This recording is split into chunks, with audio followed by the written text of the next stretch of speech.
Over.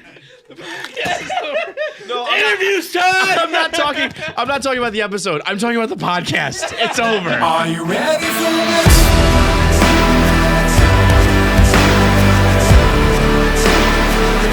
Are you ready for this?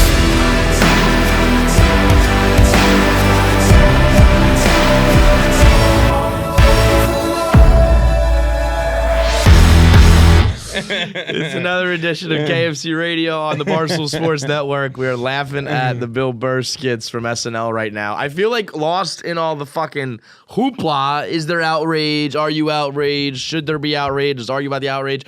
It's just like, it's fucking funny. There's some funny fucking skits and some very good moments that SNL has not had for a long time.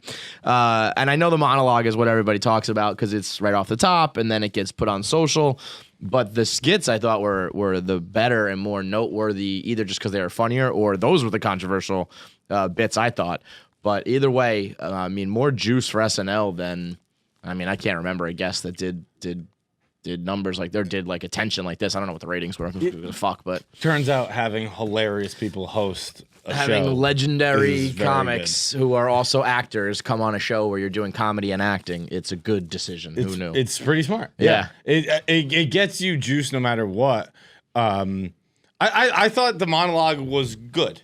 I didn't think it was Burr's best because obviously it's not, and that's not an insult because it's catered to NBC. It's catered to like television and broadcast television where you can't say everything. I can't believe that anyone found it controversial. But you can.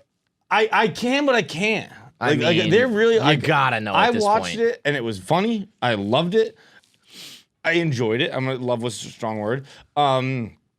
But there was no part of it where I was like, oh, he went there. Yeah. When he said that white women and I don't think you fucking have to. Like, I don't think that's like, you don't have to go there. You don't have to fucking like. Well, he doesn't go there to go there for the sake of going there. Right. If he goes there, it's something he believes or something that's funny. Like one of my favorite Burr skits is not skits, bits.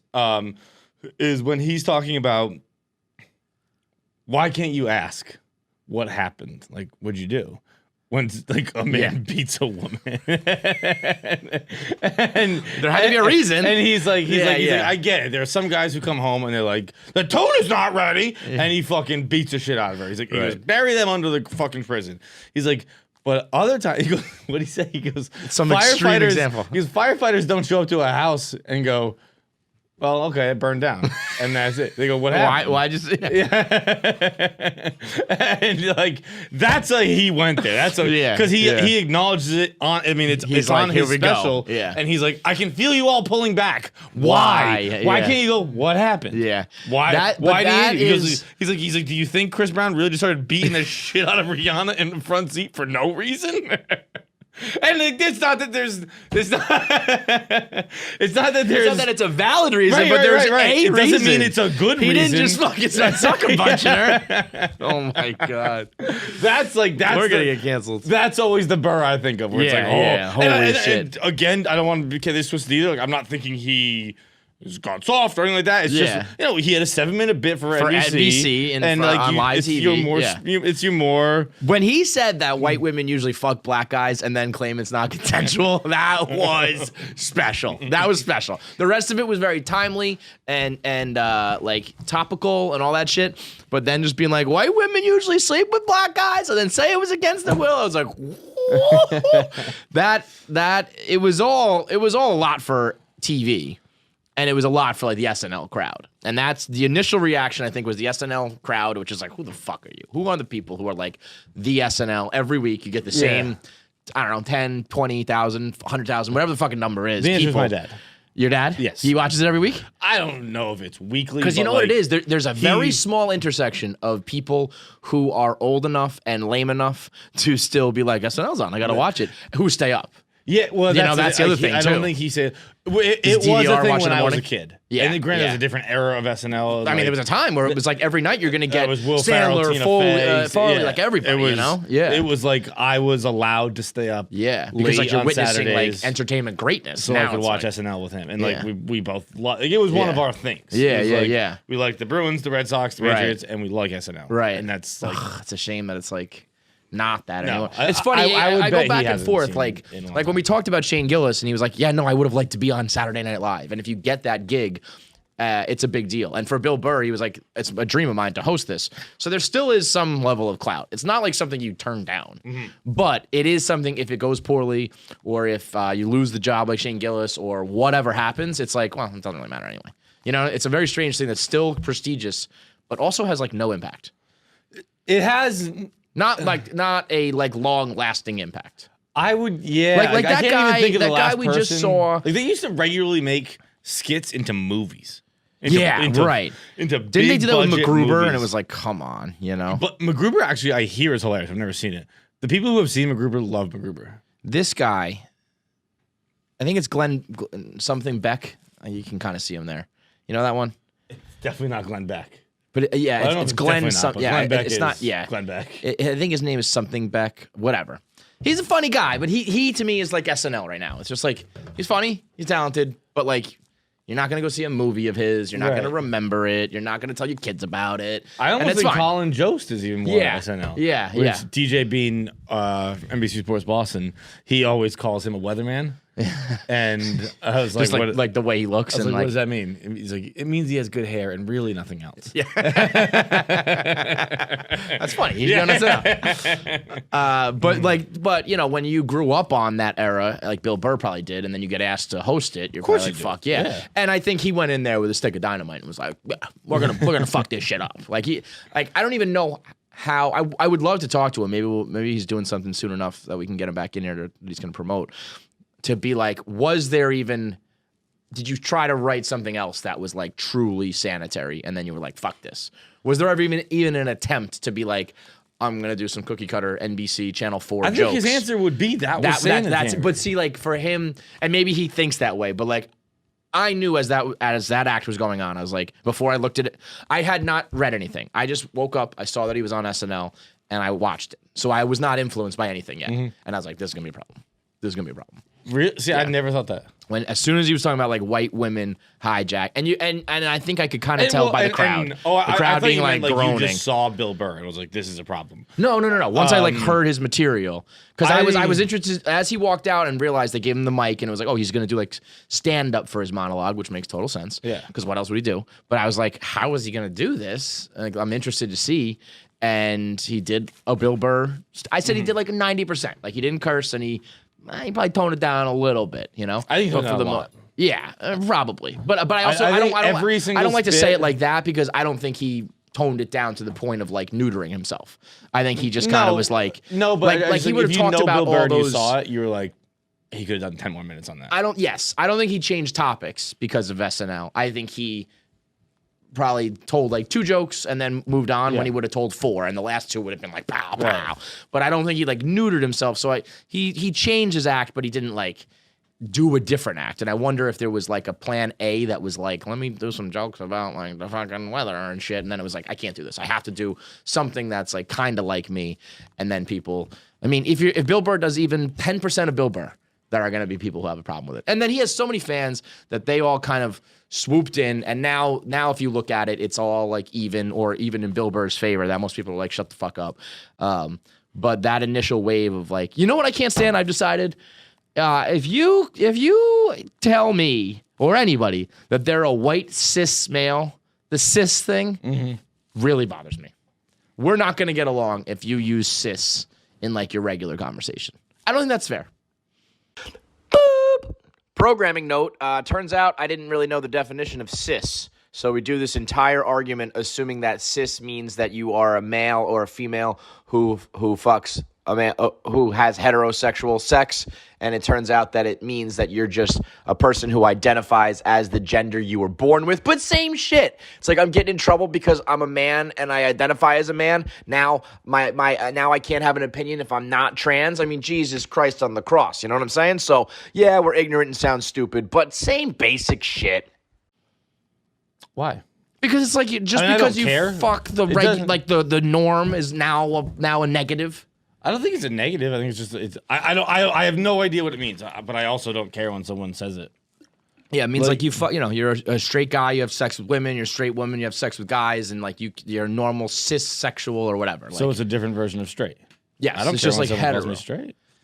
I think if someone were to like use it in like a derogatory sense, like why is this white straight male telling me this? And the fact that then they use cis is what drives me crazy.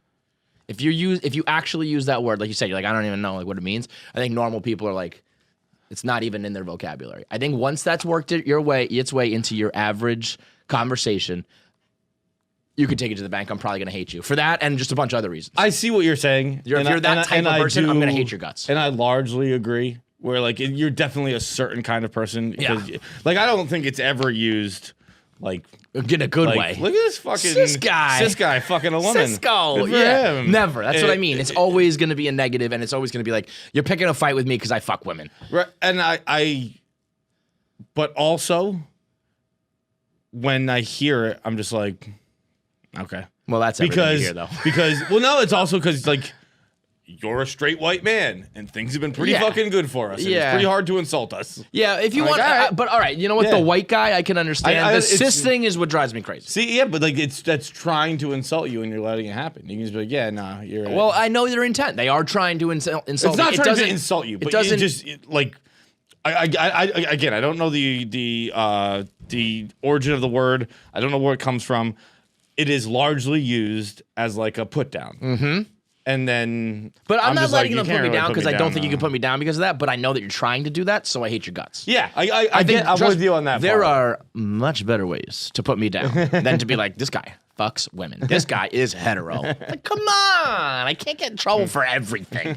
There's plenty of things to get me in trouble for, which is what I thought was funny about SNL. I thought if they went after Bill Burr for the Blitz skit, where they were just like, it was very funny and very well done, but openly turning a broadcast about police brutality, a police brutality killing, into a comedy skit. I thought they would have had much more of a leg to stand on. Then they focused on the monologue, and it was like, I think the monologue was actually pretty well balanced. He was like, he had people of color's back. He was making fun of masks, no masks, like as balanced as Bill Burr is going to get. If they went after that skit, I think they would have had more of an argument of like, yeah, this was that a live skit or was that That was a live. Like as opposed to like that where it's no, that was like a live. It was live? skit. Yeah. Oh, okay.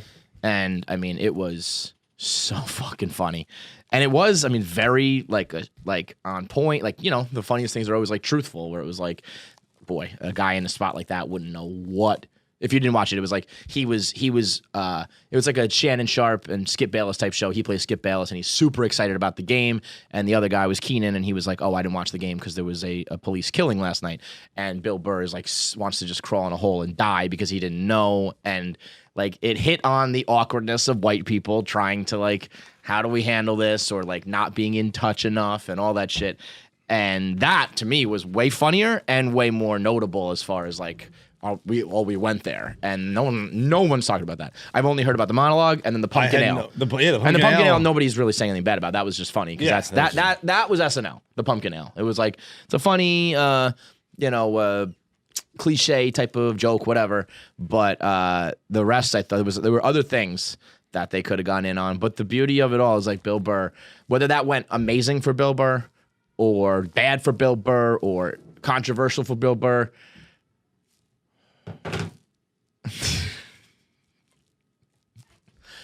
Your thoughts, John?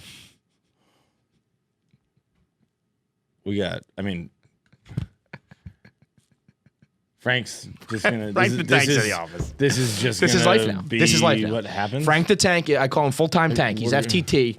He's here, and he's recording podcast while Frank just he's a menace. For. He's an absolute menace. I can't imagine what he's doing right outside our studio. He stood. He got kicked out of your Stool Stream's Jenga game because the booth went into Spider's ear, and they're like, "Get him out of there! Get him out of there! Get him off the fucking." He just stood there. He came into after my game, and he just stood there for the the post game interview, and he just stood. He didn't like offer anything. He wasn't supposed. He was just like a spectator. Like he bought a ticket, and then he just stayed through your entire game until Spider kicked him out, and now he's screaming at the top of his lungs.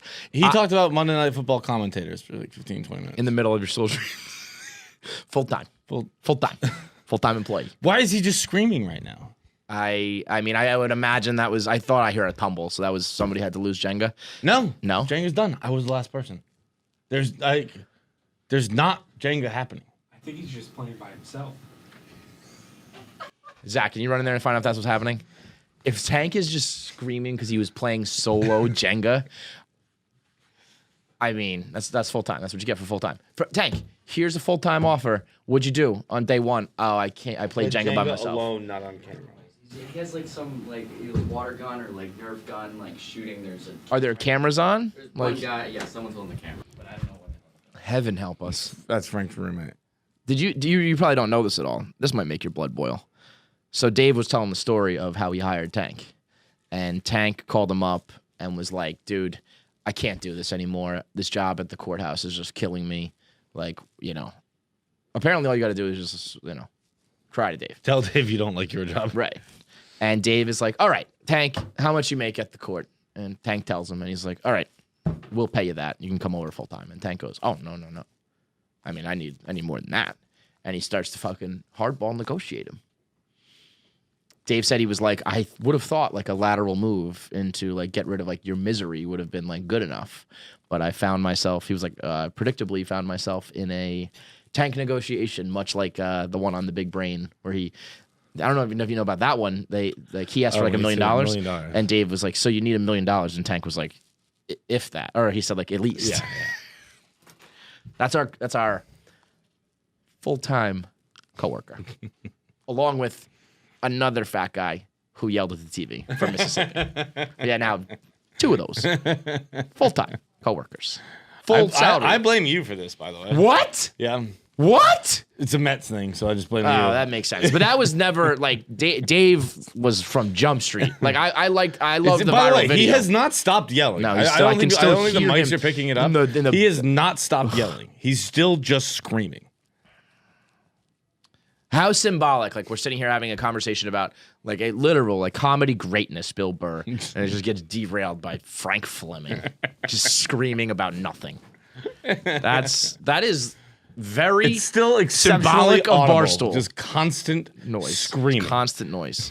You know how I described him as like when you're at the aquarium and you just see like a fucking whale float by when he walks by.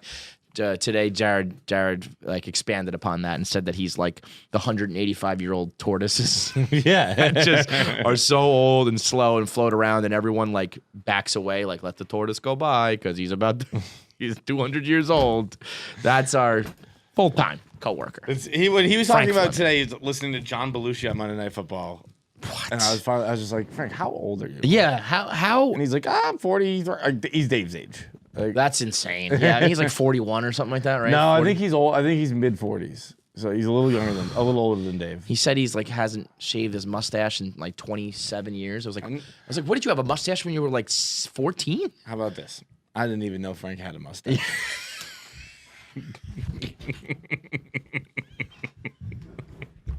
That is a level of fatness and nondescriptness that I've never heard in my life. A man that you have seen many times in person and on camera. I asked you if he had one of, if not the most defining facial feature, and you did not.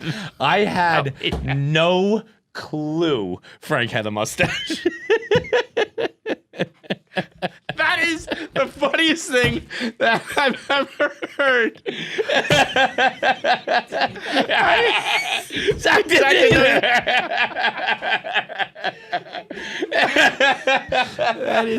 That is so fucking funny. That is like how can one man be so memorable yet so forgettable? You guys see what color skin Frank has? I'm not sure.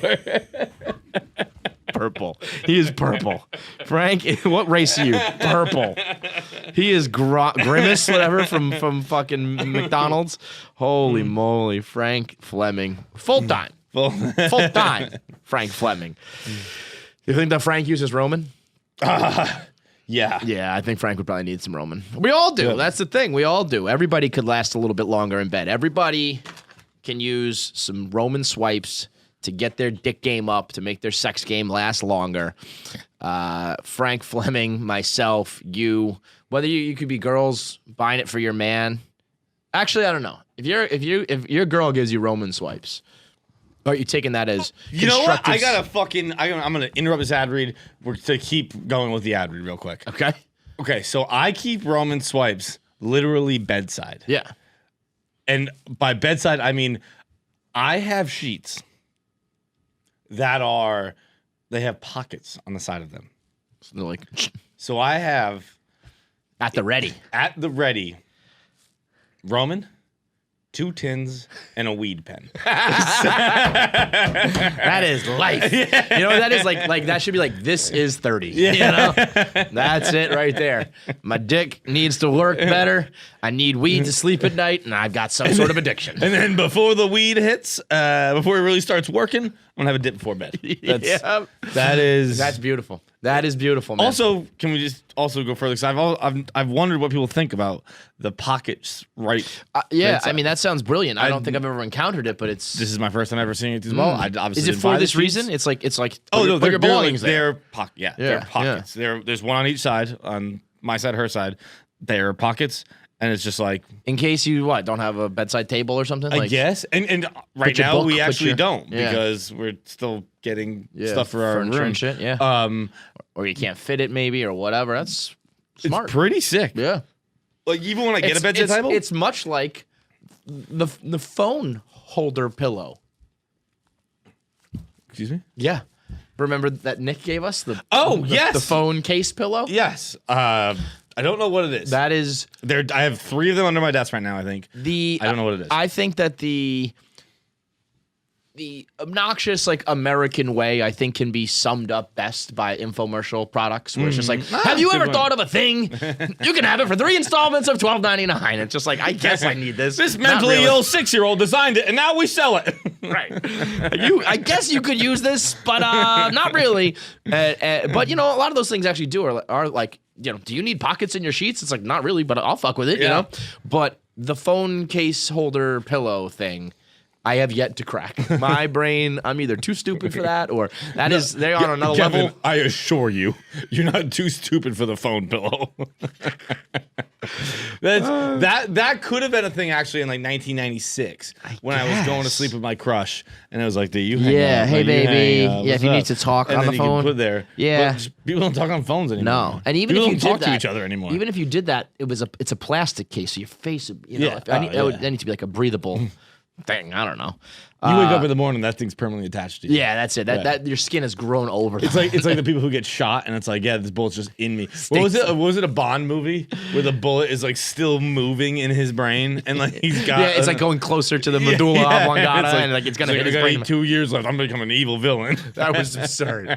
That was maybe the best ever. That was so, and the whole thing was like, who did it star? Charlie Sheen's ex-wife. What's her name? Denise Richards. Denise Richards. Yeah, And they're just like rocket. moving like fucking big bullets in a submarine. The whole thing. That was Primo. awesome. Amazing movie. Great movie. That's such a Heidelberg movie right there.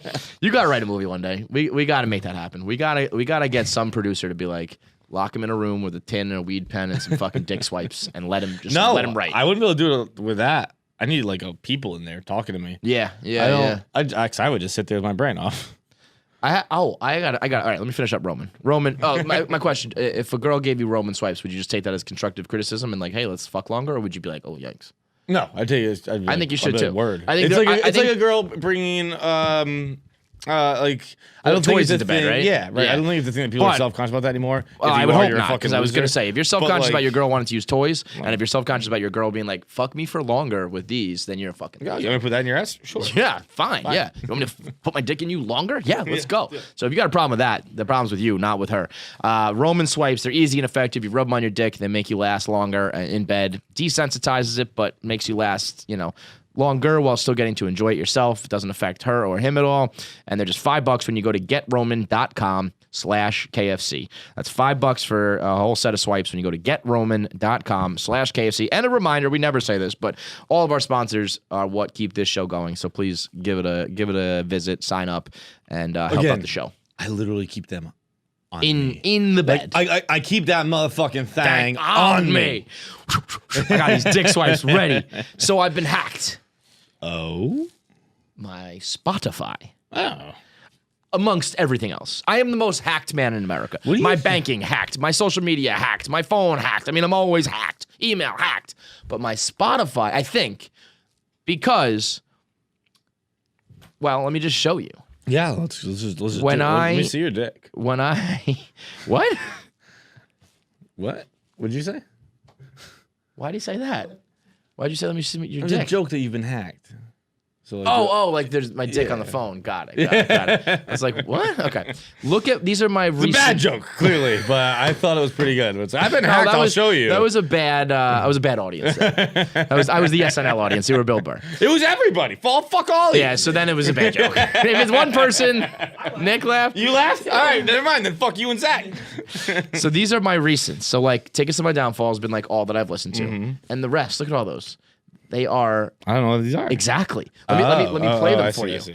Let me play you an example of what has been hacked and plays on my phone constantly, and let me tell you why I don't have a problem with it. It's just instrumentals like this. Well, that's kind of fire. Yeah, it's very peaceful. It's very relaxing. It's like very. This is actually a little bit too much, to be honest. Soaring. Let's see soaring. Grown and sexy. They're all these like jazzy, laid back, kind of like no words, just like peaceful music. And I'll be listening to MGK and it'll just change.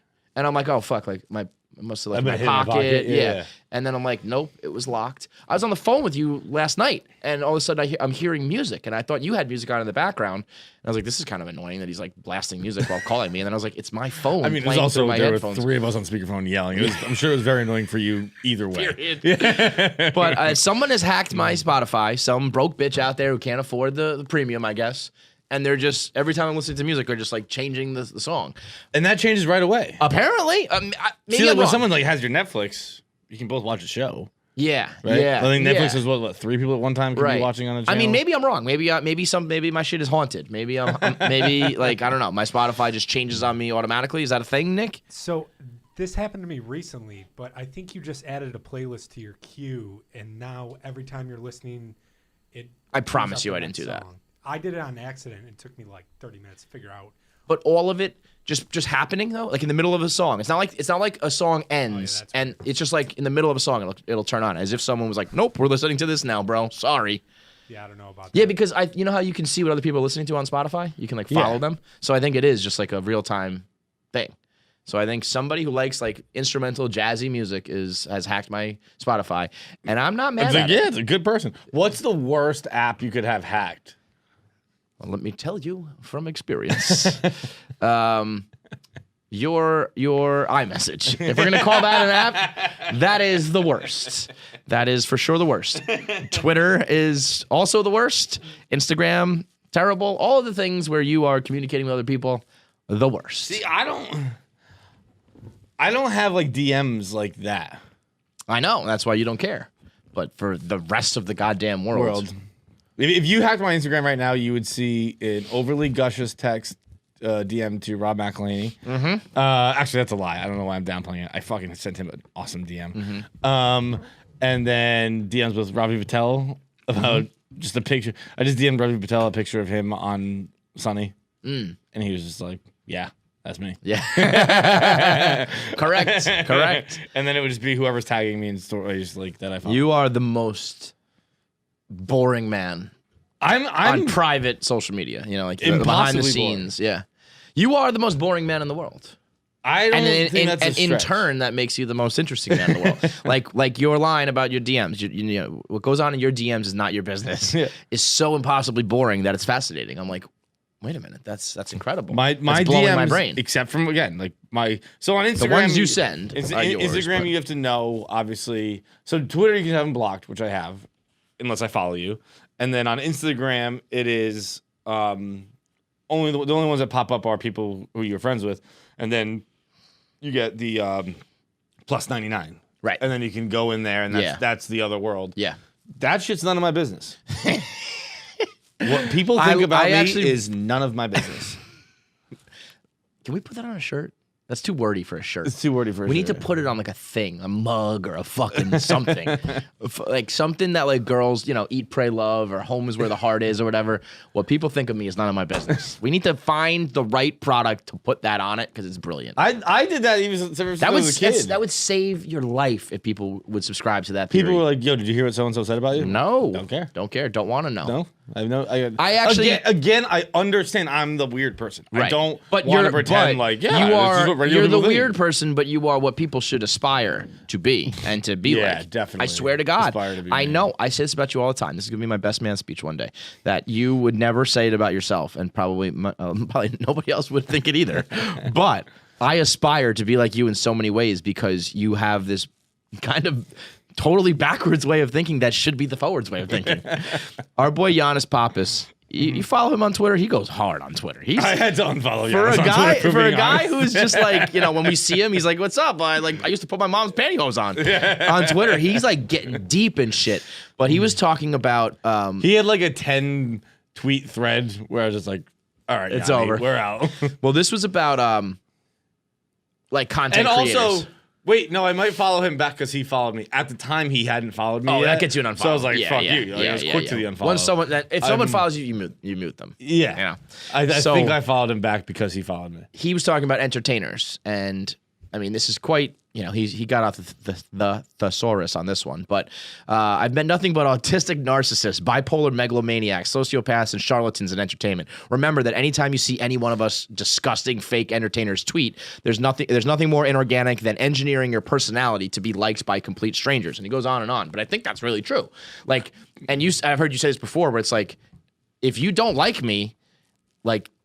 That's okay. Like, you know what I mean? Like, you just don't like who I am. Like, if we were doing a character and you didn't like the character, that movie maybe we song. can, but it's like, I am myself. You don't like that. There's nothing I could do. So you don't like me. You don't listen. You don't watch. Whatever it is, what it is. And I think more And I people get it, too.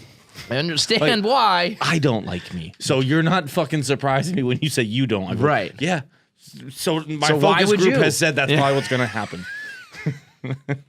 Extrapolate that, and that's what the general public's gonna say. But I think that like the people who are always out there striving to be beloved by everyone, it's funny because like the public usually they love those people, right? But in reality, they are kind of like the fakest. They're engineering everything. I think having a good dose of haters, if you're in the public eye, not if you're just a normal person, you probably shouldn't have like swaths of people who hate you. But if you're in the public eye doing something, fucking Rick down at the CVS. By the way, I had an interaction at Dwayne Reed yesterday. That was infuriating. Do tell. I kept this motherfucker. I walked out with me and my girlfriend. We were in there together. We were actually getting supplies and stuff because we thought we were having people over that night. We didn't. And we get in there and the guy like announced like he was on he just run up on stage and it was his first joke and he was just like, "You think I could write the fly in on a ballot?" And I said, oh god, oh my god, "Yes." And he went, "How do you think I could write the fly in?" I said, "At the write-in portion Can write in of the blog." literally anything you And want. he's like, "I think that just the fly is just a perfect." And I was like, "Bro, I'm getting Doritos and trash bags. Can you just fucking ring me up." ring those two things up?" And he kept going on. I forget. He was like referencing like fucking Jack Kerouac or something like that about like the fly on the road or some shit. And I was like, "Bro, just ring up the fucking Flex Seals and let me get the fuck out of here." And That was some Dennis Reynolds shit where like if he caught you on the wrong day, he might have been slaughtered. He might have killed a man. I would bludgeon you to death. I walked out and I looked at my girlfriend. I went, "I didn't enjoy that at all." Like that was Arguably worst thing in the world. In the world, Like- people who are not funny are full-time employee who think they are funny and do it in a way that just I can't get away from this. I can't get away from this, and you're gonna do this whole act, and I can't stop this from happening. The worst. the worst. I mean, it was. It was. I was ringing up, or he was ringing up two things. I sat there for not an extensive period of time, but like longer than you needed to. 4 to 5 minutes. Yeah, it should have been 90 That's seconds pretty max. long. Yeah. And I just listened to this guy's fucking. Oh, you are a good. Fucking You are a better man rude than his I. hard five about fucking it was all about the fly. The fly wasn't funny. Well, I don't know. The fly was exact funny times. for 16 Let's seconds. say it happened at 8:46. By 8:50, it wasn't funny Done. anymore. Yeah.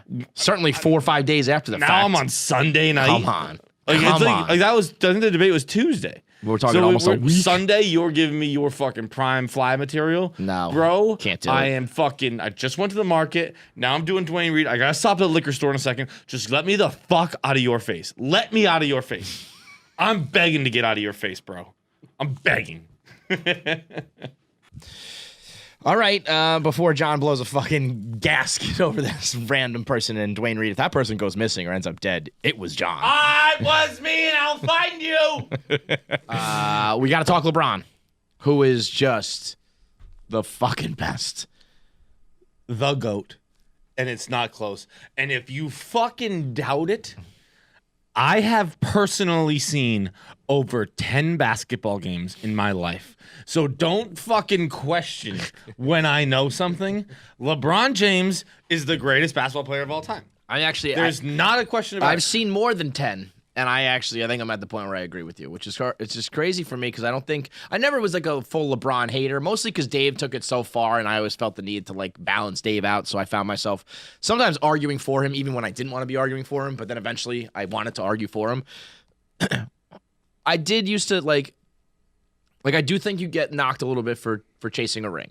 It's not, you shouldn't, but you do. It just is what it is. Fans want to see you like stick with the team and beat the best rather than join the best. I don't agree with fans. I think fans are stupid people. They are, but it is what it is. Like that is going to be a mark on your resume, except when you just keep doing it. Like I think Kevin Durant needs to win outside of the Warriors for him to really be like cemented. You know, not like he's cemented, he's fine. But if you really want to get nitpicky about it, we talk about the GOAT and all that shit, he's got to show that he can do it without Steph and Clay and joining up on a winner already. Got to build a winner, you know? And then if he did it again, if he does it with the Nets, then he has to go to another team and do it again. That's what LeBron does.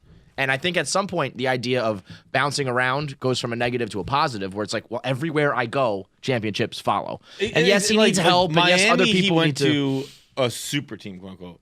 But when he went back to Cleveland, it wasn't. When he went to L.A., it wasn't, and made them that. And granted, they do it, they orchestrate it, but it's like, all you need to do, I said this like a couple weeks ago, he is the process. You don't need to build and draft and take everybody, trade, get me one other guy, and I will bring you a championship. That's it. And Done. people who he just trades like young talent. Like, okay, Yeah. give him executive of the year too then. Right. Like That's what all you right, fine, do. Name him MVP and name him GM of the year. You think that fucking Lonzo Ball and Brandon Ingram and whoever else was in that fucking package would have won them a title? No. So he comes and he says, you don't need to worry about draft picks anymore. You don't need to worry about even rounding out a starting five. Just give me one other guy and fucking J.R. Smith. Just keep giving me J.R. Smith because I like the way he celebrates. He takes his shirt off. I mean, at what point do you say that, like, it's actually, I mean, if he ever somehow, it's very unlikely, but if he ever could do it for another, if he went to a fourth place somehow, I mean, fucking forget it. But the fact that he's done it for 3, and I'm totally hand up because when he went to L.A. the first time, they were so bad. And I was thinking, like, this is just like a pre-retirement. Like, they're so bad. He wants to make Space Jam and do Uninterrupted and just be on the West Coast because he's wrapping it up. And it was just like, nope.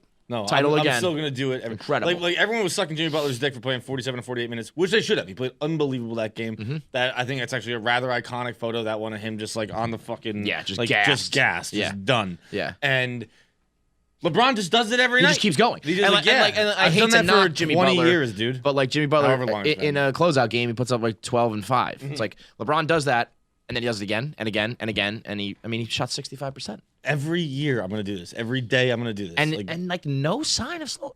I would say a little bit of a sign of slowing down. This was the first time that I think people are going to be like, I mean, people have always said this about him. It was Kyrie who won it. It was this person who won it. It was Wade. Oh, people said like he was Wade's Rob. Yeah. But this time I feel like Anthony Davis probably was the, I mean, it's crazy to say because I think he put up like multiple triple doubles. But I think Anthony Davis was more like the premier player. But that's like, I mean, in your 17th fucking year, I think that's okay. You know what I mean? And it's like 1A. So maybe like a little sign of slowing down. But I mean, if he keeps going, if he ends up with like 5, if he can get to 5 and, he's done it with 3 teams and that would be like 11 or 12 finals. LeBron Disgusting. James. If you, I can't possibly fathom someone who like argues against him. I know it's nuts, and that's where I think that he is also. I mean, he does personality-wise, he still does do things that's just like, ugh, that's kind of cringy, dude. Like, but that's probably the product of being on fucking Sports Illustrated when you're 16 years old. It just can't be normal. But I think that's coming back around where it's like, could you imagine being so good and yet you find yourself in a no-win situation with probably the majority of NBA fans?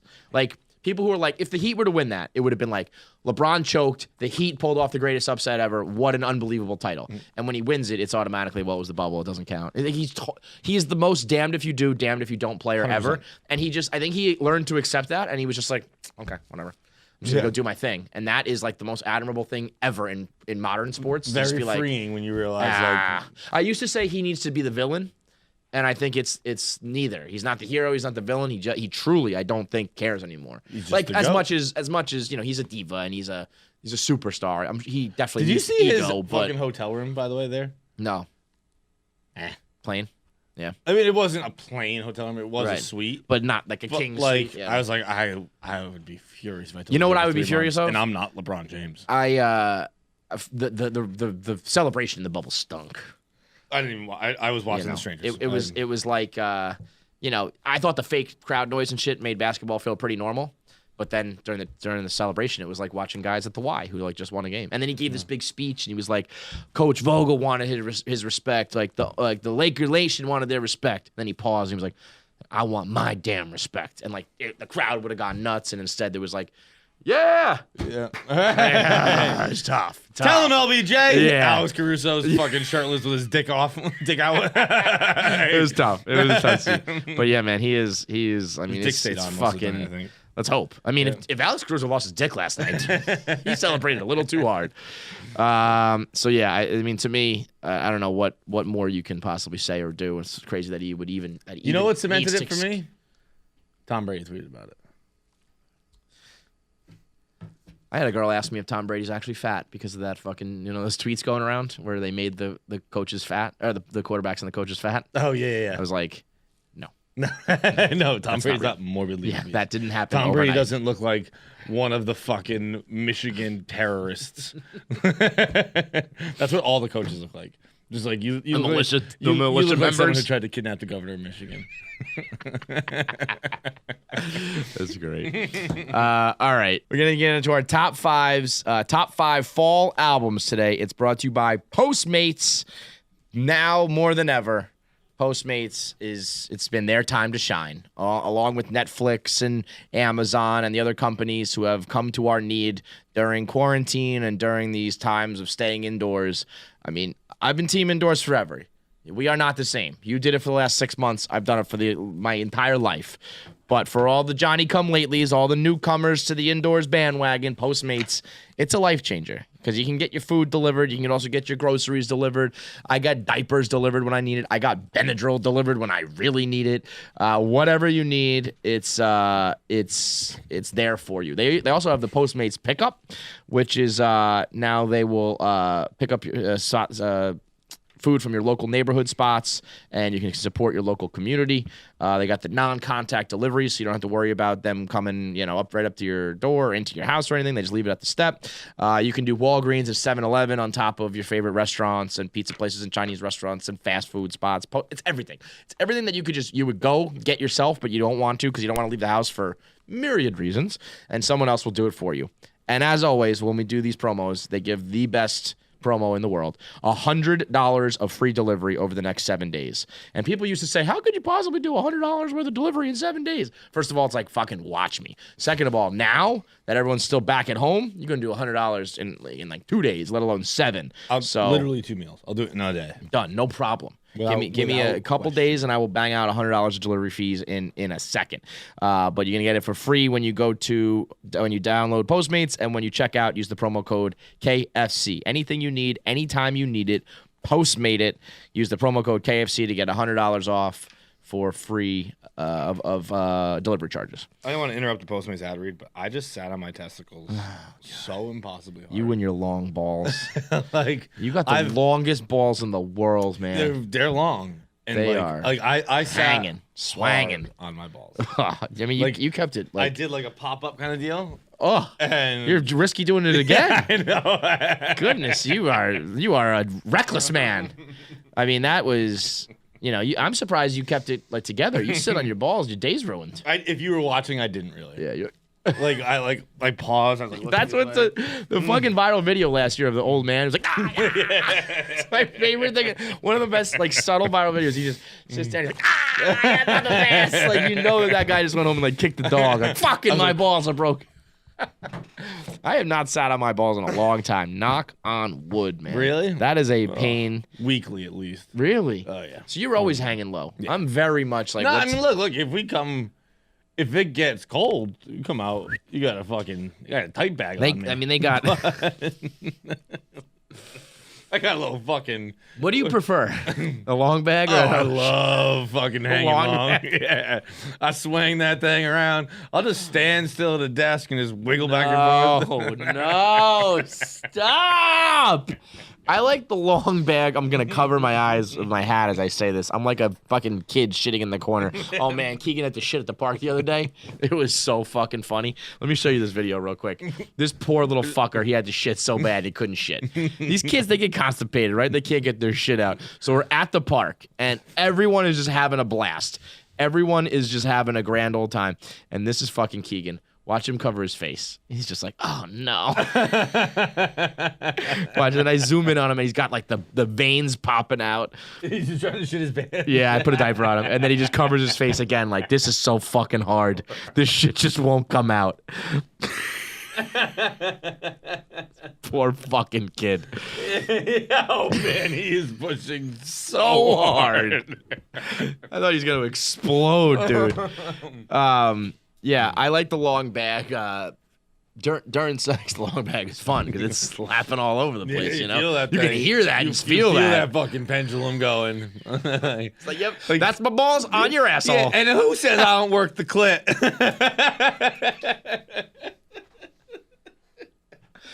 Girls, if honestly, there's you want me to work the clit? Put the fucking heat on, kid. It's too cold in here for that. I want some of the straight cis girls of the world. I want them to save that. And anytime somebody thinks that like they're getting good sex, play that and be like, men consider their balls slapping my clit to be like work the clit. That's what they qualify as working the clit. Their balls slapping it. Poor women out there. Work the clit, turn the heat on. Something happens to you, bro. Is it the dip? I don't know what it is. Is it the dip? I have no idea. You are a second half player these days. Something goes off where you just fucking let anything By the way, do fly. you know in European sports they like European basketball, they like the stars like don't play the first half. They just come in the second. They play like the full second half. Oh, just like they'd rather have like 20 minutes straight, like no break, like no nothing. Your best player rather than being like he needs a break to start the fourth. Like, it actually There's some logic there. Yeah, no. So do you want me to get have like 80% the whole time, or just go balls to the wall like 100%? It actually happens like I think when I'm watching soccer, the opposite. When like Mo Salah gets taken out in like the 75th minute, 80th minute, whatever. And it's not a regular thing, but like sometimes it happens. And I'm like, why the fuck don't you just rest him the first 10? Yeah, right. I'd like to have 15. our best player on the fucking field. Yeah, the first 10 minutes of soccer are meaningless. Who gives a fuck about that? Top 5 fall albums. Go ahead. This was a question, I believe, on Dan's Fantasy Corner is why it came to me. It was yesterday morning. I'm pretty sure he was doing his Fantasy Corner. He had quote tweeted someone asking him what the best fall albums are. So I decided to make it top 5 because I think my top 4 list was a monster, but also missed a excellent one. So I'm ready to go. I will start. I'm going to put number 1, Counting Crows, August and Everything After. It's the greatest album of all time. This actually, this is the best fall. Like the top 5 will be the best fall albums, but it could work as my favorite albums because fall is just who you are. Speaking of fall albums, by the way, Sad Boy Season is we've had many questions about new colors, so we released a new color scheme. We got olive, maroon, all gray, fall colors, navy earth blue. tone. Yeah, motherfucker. don't ask for. Everyone's like, we need other colors. We need other colors. Give me tie dye. I'll You give think Sad Boy Season wants tie dye, yeah, motherfucker? Don't fucking ask me for bright things, okay? Because that's antithetical to the fucking Makes message. no sense. No. But yes, we have a fall scheme out. Sad Boy Season, go get it in the Barstool store right now. But August and everything after is. It's a great one. There are I'm gonna say my favorite song is on this album 6 times. I'm gonna run down the album list. Okay, Mr. Jones, favorite song. Round Here, favorite song. Rain King, favorite song. Track listing. Here we go. Omaha, my favorite song. Perfect Blue Buildings, my favorite song. Anna Begins, my favorite song. Sullivan Street, my favorite song. Raining in Baltimore, my favorite song. It's a lot of favorite songs. That's not all of them, but that's a track listing. It's a monster album. Omaha, my favorite song. There's something about. Did I say that already? So how would you characterize fall albums? Describe it. Fall album is sad boy season. Yeah. It's just like it's got to have like a melancholy vibe to it. yeah, a little bit, right? No fucking melancholy's pop, the word, no, right? none of that. Just Yeah. a But see, I don't lower have pace. that. My catalog, I don't have that music. Yeah, you're missing out, buddy. You know, when you're like rap, Follow Sad like, Boy Season on Spotify. rap You doesn't and your like do fucking that. Friend who you share Yeah, Spotify my with. hacker, Yeah. my Spotify hacker. You know, like what is there a rap album? Is there a rapper that like I've heard as many rap albums as I've watched NBA games. Right, 10. That sounds super racist. Yeah. It's Yeah. It does. Yeah, you're gonna say something. I was just referencing earlier when I said I've seen 10 NBA games. But I don't know. I don't listen. Yeah, to white. You like, white. Yeah, I'm white. White. Country Grammar was fire. That was my. Yeah. That was like the last rap album where I was like. So big then into it. I'm gonna have to I go like rap songs because but I don't rap have. album. All right, Drake. Sure. Oh, Drake. Great one. Yeah, Drake. I like his early shit though. Yeah, that one where he's on in a booth with his hands crossed. That's a good one. What's that album called? That's is that Take Care? Take Care. Take Yeah, Care is a yeah. fire Yeah. answer. Yeah, all right, Drake, Take Care. Okay. I'm on the board. I got 4 more. This is a struggle for me. I'm gonna get there though. I'm gonna have to bend the rules. I'm gonna come up with different reasons for fall, but I'm going to get there. Okay, number 2, Jason Isbell, Southeastern. I don't even know what that is. It is just it's Isbell. Can actually. I have to confess how it's pronounced. when we do music ones, like I don't know any of your songs or anything. Some like what's the one Whiskey Sadness song, whatever? A Whiskey Lullaby? I have no idea what song that is. No idea what that is. Can we just pause this and listen to Whiskey Lullaby? real Yeah, quick? like Okay. fucking gun to my head, couldn't tell you. Okay. You're gonna want to put a gun to your head. Like, this- And we're what's gonna take a quick commercial break while we listen to what's Whiskey like Lullaby. the theme of the song? What's Right here. put it on? A few moments later. Oh my God! This is gratuitous sadness. This is a bad song. This is a bad song. It's too stupidly sad. That is obnoxiously sad. Gratuitous depression. Holy fuck. We're only halfway. No, we're done is what we are. We are done. God almighty. Put the bottle to his head and pulled the trigger. I mean, they don't even go for symbolism. I mean, that's as thinly veiled as possible. Holy shit. All right. Well, what was the other Jason one? Isbell, Southeastern. Okay. That's like elephants off that. I think there are. Let's key that one up. I mean, that one's bad. There are probably. I'm checking the track list right now. I would guess I have 6 favorite songs on this album. Elephant, yes. Relatively Easy, yes. Super 8, yes. Different Days, oh yes. Traveling Alone, big yes. Cover Me Up, my favorite song of all time. I'm gonna go. This is this is not melancholy. This is just dark.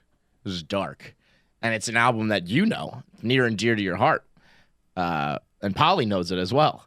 DMX, Flesh of My Flesh, Blood of My Blood. That you like just tweeted that or showed that to me recently, I right? Instagrammed it because my mom. Yeah. I was at the bar Saturday for Nate's birthday, and the song that came on, a song that came on was "Bitch" by Meredith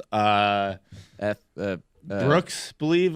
Yeah, I think so. I'm a bitch, I'm a lover, I'm a child, I'm a mother, I'm a singer, I'm a saint.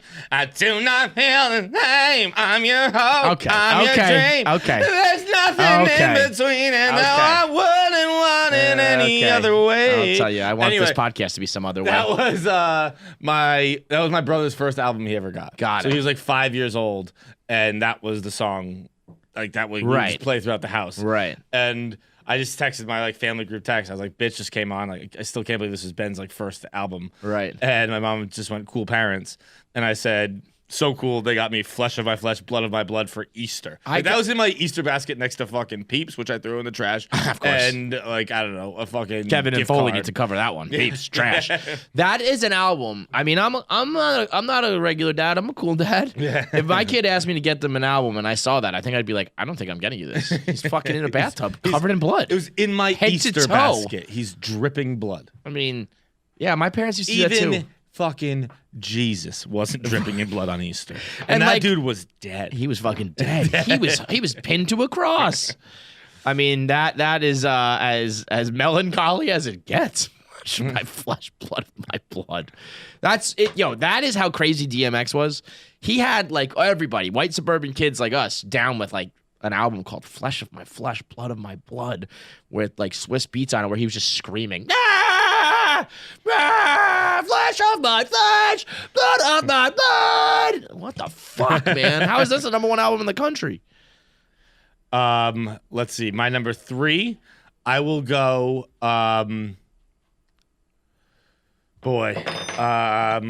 Kid Cudi, Man on the Moon. Mm-hmm. Hey, Mr. Rager. There's just that song was like that was Cudi's first album. It's the And- only good album in my mind.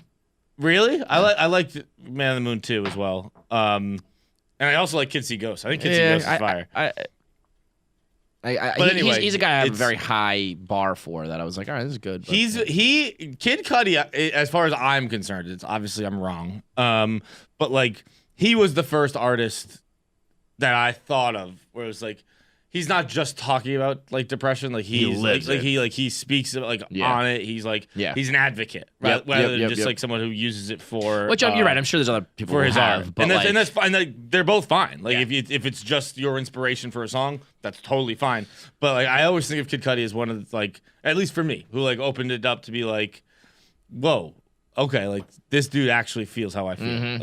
I get it, and he says Like, it in terms that you like get it. Yeah. like when he raps it, it's like it's literal. It's not like I mean, there is symbolism and shit too, but there's also times where it's like the sun goes down and I get depressed. Yeah. It's like, oh, I get that. I understand that. And he's also the star of my favorite video of maybe of all time when he's dancing on stage to MGMT. Electric at Feel. I Coachella. just saw it. I don't know if it went viral or where I saw it, but I like just watched it yesterday. Really? Yo, It when he's on is- beat, when it's like the he is By the by, if you ask me, one song, gun to my head, live on a fucking deserted island, can only listen to it forever, it might be Electric Feel. Electric Feel. Yeah. Dude, that was the one I fucking way fake up trip there on my balls list. to at Fordham. Fake trip balls? I didn't. You didn't feel it? I wasn't faking it, but I just bought fake acid. It was like my sophomore year. I went to visit a friend at Fordham. Yeah. And so like you were probably you weren't in school still, but What like, year oh, would that no. have been? It probably would have been, let's call it 07. It would have been my senior year, yeah. Okay, so yeah. We were there. You're on campus, but I everybody was had the on same bar. campus. There's only 3 bars. Visiting someone at Fordham is the worst idea. Yeah. There's not. It's like, oh, okay, great. And I got like, fucked up and lost her. That's why I was trying to get back into Fordham. Can't do that. Which is Fort just Knox, bro. not possible. That's No. that's how I ended up going to White Castle by myself, just like wasting time. Yeah. But it was like it was an awesome concert, but it was just not acid. No, just more I just not. had a sugar pill. Or Molly. Very I different was than buying acid, Molly, but yeah. still, yeah. Yeah, Electric Feel for me is, I mean, that is the perfect song. And that video, oh, amazing. I'm going to bend the rules here because I don't know much more melancholy music. Not a depressed boy like you. When I think of fall, I think of back to school. When I think of school, I think of college. When I think of college, I think of college dropout, Kanye West. Ooh. Boom, boom. There's a little bit of, I don't know, family Sure. I mean, it's just a business, great last album. call. It's just a great album. Is Gone on there? No, that maybe I think that might be late No, registration. I think it's late registration. Yeah. It's, But I mean, Gone's my favorite. Spaceship to me is probably his greatest song. Spaceship or Last Call, and those I are think both. Gone is so good. And he tried to have fucking who's the bald guy? The bald guy. So he always speaks like he's doing slam poetry. Common. Oh. Is Common on the song? On Gone, He's on a couple of Kanye songs, but I think God was like Kanye just wanted. He's like, take this. Yeah. Like, it's your song. And Common was like, no thanks. Really? And he's like, I don't really like the beat. And the only reason I know is because Common is like, I was the dumbest person alive. I love hearing Kanye, like when he said he made Heart of the City, was just a Jay-Z song for DMX. Oh, really? And in his mind, he's like, when I was making that, I thought of DMX. And then Jay-Z, like, he says this on Last Call when he's talking at the end. He's like, Jay-Z grabbed it and did his, like, soulful, introspective shit. And he was like, I kind of wanted, like, the big pimpin' Jay-Z. Like, he had DMX in mind. And then Jay-Z took it. He's like, all right, fine. Let me get, like, a Jay-Z hit. And instead he got, like, Jay-Z deep thinking. And he was like, fuck. But it all worked out pretty well. It's great when you hear, like, that kind of stuff. Like, you know, the one that, like, blows my mind is Sia. It's something about the ceiling. What her album title? It's like I think it's like her first like album, or like her like. You think she regrets like I wish I didn't do this fucking thing over my face all the time? Probably. Yeah. Or maybe she likes it because she's always like hiding, but it's got to be a pain in the ass. No, so it's. I think it's the one 1,000 Forms of Fear, but it's all the songs were just songs that Beyonce and Rihanna turned down. Oh wow! Beyonce and Rihanna scraps there created are a career. Fucking a million hits on that album. Yeah, like if that album is hits front to fucking back. That's crazy. It's so good, and it was all. And those were not like, enough for them. It was like Beyonce just like. Nah. You see Rihanna celebrating the Lakers title? It was weird. It was weird. Really? It was like her and this like old woman, maybe her mother. I don't know. They were singing "We Are the Champions" with balloons and shit. Very strange. That's very odd. Yeah, I didn't know she was. Oh, how did Halsey do? How was Halsey's celebration? Didn't see it. Halsey, I love you. Just come on the show or marry me, one or the other. up to you. Dealer's choice. You can either do a 20-minute interview or you can spend eternity with me. I'll let you decide. I hope it's Plan B and not Plan B. You know, I hope we need Plan B. We won't be using that. If there's a need for that, I'm gonna give you a sugar pill. Is my turn? Yes. Okay. The Smiths. The Queen is Dead. You can't be talking sad boy music or fall music again. That's what we're talking about. But fall to me means sad boy. The Smiths and Morrissey are just the absolute. That's the pinnacle of that. That's the embodiment of that. If you're a depressed white person who doesn't listen to the Smiths all the time, then you're not a depressed white person. Figure it out. You will be once you listen to that. I mentioned Jay-Z. I'm gonna go fall. September. There's fall. Blueprint came out on September 11th. September 11th, pretty melancholy day. The Blueprint. I was going to say Alan Jackson.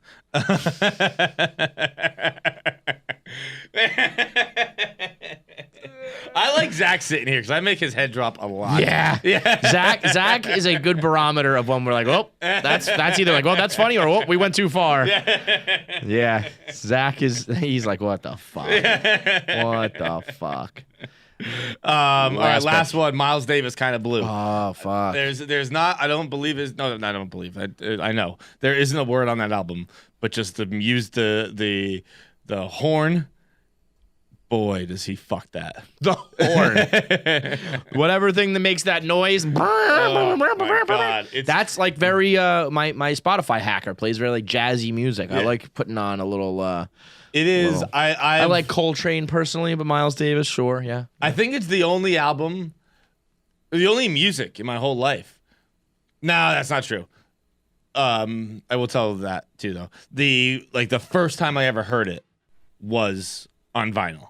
And like that's an album that's made for vinyl. I've gone back and listened to it on Spotify. Hipster asshole. But like, dude, my most fun night of quarantine was like when I first set up my record player, and I was listening to that, drinking some whiskey in a rocking chair, and then my dad came in, and he was like, "Oh, I'm going to get my albums." And then my mom came in because she saw like my dad carrying his albums out, and we just fucking rocked out. That's awesome. We got drunk on a Tuesday, just being like, "Wait, put this one on, Polly. Put this one on," and it was like Boz Scaggs. Woo, Boz Scaggs can fucking bring the noise. That like having moments like that with your parents, that's got to be cool. Yeah, I'm waiting for the day where I can like my parents. We can like enjoy each other's company. like as normal people. You know what I mean? Like in that moment, you weren't father, son, husband, wife. It was just like No, three we were humans just drunk sitting people around, fucking dancing. Yeah, It was a blast. that must have been some white shit. Cream cheese white. Last one for me. Nick, you might know what do you know Pearl Jam well? Yeah. What album is Better Man on? I think Is that Vitology? Alive? Or no, it's not Alive. Alive's too early.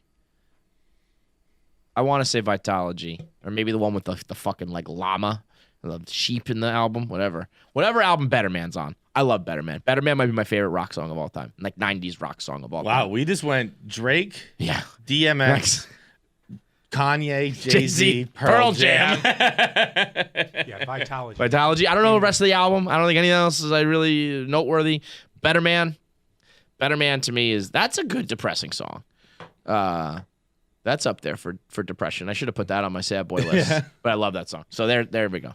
I got through it. Those are two strong fives. I actually know most of the albums on your top five. Mine don't make sense, but that's fine. I just made like my top 4 favorite rap albums, basically. That's really all I did. Like I said, that's what mine is. Yeah, It's just my top yeah. 5 favorite albums. Right, it just happens But to they just coincide happen with to fall. be fall. All right, 2 interviews for you today. First up, Nate Bargatze, funniest person alive. Period. Fact. Period. Stop. Next question. I mean, really, if you wanted, we can debate, Bill Burr and like some of the greats and stuff. But if you're talking about just like funny person to be around and have conversation with, I don't think I'd laugh more with anybody else than Nate Bargatze. He is just that dude.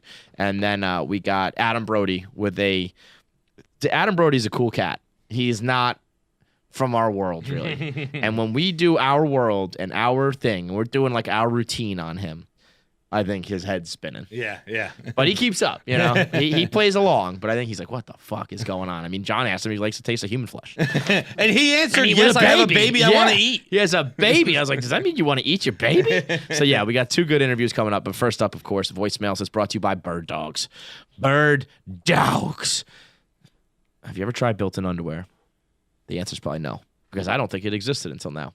Who has built-in underwear other than those ridiculous nets that they used to put in bathing suits? Oh my God. Who I invented can't that? believe it took us so long to just be like, we're not doing this anymore. I mean, I used to just buy, or my mom would buy me bathing suits. The first thing I'd do is get a pair of scissors, or I'd rip it apart. Yeah. Whoever did that, somebody should find them with a big wrench, not a little wrench, a big wrench, and beat them to death. Whoever invented the nets in bathing suits should be beat to death. It's like Hitler, bathing suit guy, 1A. That's how fucking stupid and bad those were. 2 terrible ideas. Genocide, bathing suit nets. But Bird Dogs came along and they were like, you know what? Let's do this and not do it terribly. Let's do it in a comfortable way and an efficient way. So now you got comfortable shorts and comfortable pants with built-in underwear that you don't have to worry about doing extra laundry. You don't have to worry about having holes in your underpants like Polly would get worried about, because you got the built-in pair, and it all comes from Lululemon designer type gear. So that comfortable athleisure wear, that's stylish, that fits well, that performs well, that looks good and makes you comfortable while also able to go out to work, go out to dates, bars, whatever.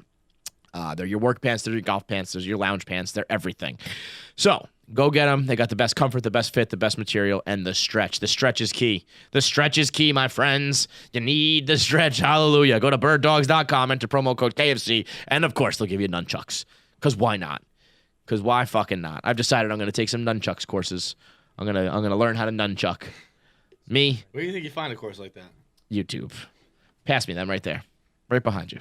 Let me hit that. Let me hit them nunchucks. You get the throwing stars and do the YouTube, and I will get the nunchuck course going, and we will be the samurai podcast. Okay. Go to birddogs.com, promo code KFC. Get the pants and the nunchucks. That's birddogs.com, promo code KFC. Carly Aquilino thinks that Walter White is hot. I get that. You do? Yeah. I have never heard that take in my life. I saw a promo on her Instagram of a girl who was on her show saying the exact same thing. She's like, you're the only person on the planet Earth I've ever heard say this. Have you ever heard this take? I never heard it, but I'm not like, whoa, what? It's not like when Casey said she wanted to fuck Jigsaw from It Saw. kind of is. No. I mean, he is a murderous mastermind. Like Bryan Cranston is a hot person. Walter White is not, he's bald with the beard and he's got cancer and he poisons babies and shit. Yeah. Yeah, no, I get it. You and Carly, fucking sickos. Bryan Cranston said that's how he knew he could get into acting. He went to his first acting class ever, and the woman's eyes lit up when she got paired with him, and he's like, "People think I'm hot. I can do this." Wow. Interesting. Again, self-confidence. Bryan Cranston, also the star of probably my favorite play I've ever been to, which was Network. Bryan Cranston's the fucking man. We got to get him in here. I'd love so. Yeah. Kelly, get on it. Voicemails, let's go. What up, fights? KFC, all the interns. Want to shout out to you a quick question, okay? So I went to my girlfriend's house, and we've been dating for a little bit at this point, and I woke up in the morning, and I was covered in hives. And she's a dog trainer, so there's a lot of dogs around and all that shit, but I've always been around dogs, so I don't know why I'm covered in hives and I'm allergic. My question is to you guys, that's got to be a breaking point, right? Like, what do I do here, boys? I have no idea. I can't even go over a house. I mean, you can't. That's waking it. up It's covered over. in goddamn hives. It's over. If that's a consistent thing, if it's you got to see if it's a one-time thing, maybe a two-time thing. If this is like every time you go see her, you're gonna break out in hives. You're one reason or another, whether it's her clothes, her furniture, the building, I don't know, whatever. You're basically allergic to the girl. You can't do this. Is there anything in the world Worth this. that you would do where you're like, How good would the pussy have to be? like, is that the only vagina left on the planet? I don't think and so. even then, I think right? I'd be like, I'm pretty sure there are other last ones. time I checked, there's at least another one. Right, well, at least one more. How good, like, if it was like Riley Reid. No. Okay, I'll tell you why. It's a hard no. Because I recently bought an OnlyFans private video for $20 with Riley Reid in it. And I thought about, like, spending $20. And I would not. $20 versus hives, they're not equal. And I was still like, You're on the fence about spending 20. maybe so, it's not. And just to be clear, Also, I wish watching I a did. Once video- I watched it, I was like, fine. but like, that's different than Riley Reid fucking you. Yeah, no doubt. Very different. But again, hives, very tough. Hives not. I've rethought about it. I would fuck I was Riley gonna Reid with say, hives. hives not permanent. Hives tough night maybe. I don't know. You know what makes that like better? Riley Reid's Fucking Riley butthole. Reid. Yeah. Yeah. Riley, come on the show. We'll debate it. Riley, have you ever fucked a guy and he broke out in hives, and then he had to decide whether to keep dating you or not? Come on the show. Let's get Riley Reid on the show. Let's get Riley Reid on the show. Like, Enough's enough. Does- Enough tomfoolery. Get Riley Reid on the Doesn't he have show. a podcast? Like, come on the Come show, on. dude. Talking to Logan and them. It's like, you do this shit. Just come on and talk Talk to about us. fucking Skin Diamond by a pool that I bought. Yeah, listen, we have a fucking, what level of donation do you need to just do a podcast, Do that, John. Yeah. Donate $100. So Send her a tip. Send her a tip with a message that says, I do a podcast. Come on. I do. I'll buy you, Riley Reid, for $100. I'll buy your podcast appearance. It's like a glorified I cameo. think it's gonna cost more than $100, but I'm still. You know what? to pay You for would it. think that, and it might, but also Riley Reid's the type who would just be like, I don't know. Remember when she was smoking a blunt through her toes? That was cool. No, it wasn't through her toes. It was through like Lil Pumps. I think it was a rapper's toes. Yeah, like that was cool. And like even all the shit she does with Logan, where she's like, yeah, I don't know, we'll hop on the plane. They're probably like, fuck on the plane and shit, Pretty cool. Riley, come on the show. Next voicemail. Hey, KFC, fights, super producer BC, or Nick, or Jackie. I got a quick question. I was thinking about this the other day, and I brought it up with my little brother, and we couldn't stop talking about it for hours. How much money do you think is in the ocean? Like all of the oceans? The rules that we set for it are that it has to be money, like currency, that you could still use somewhere in the world today.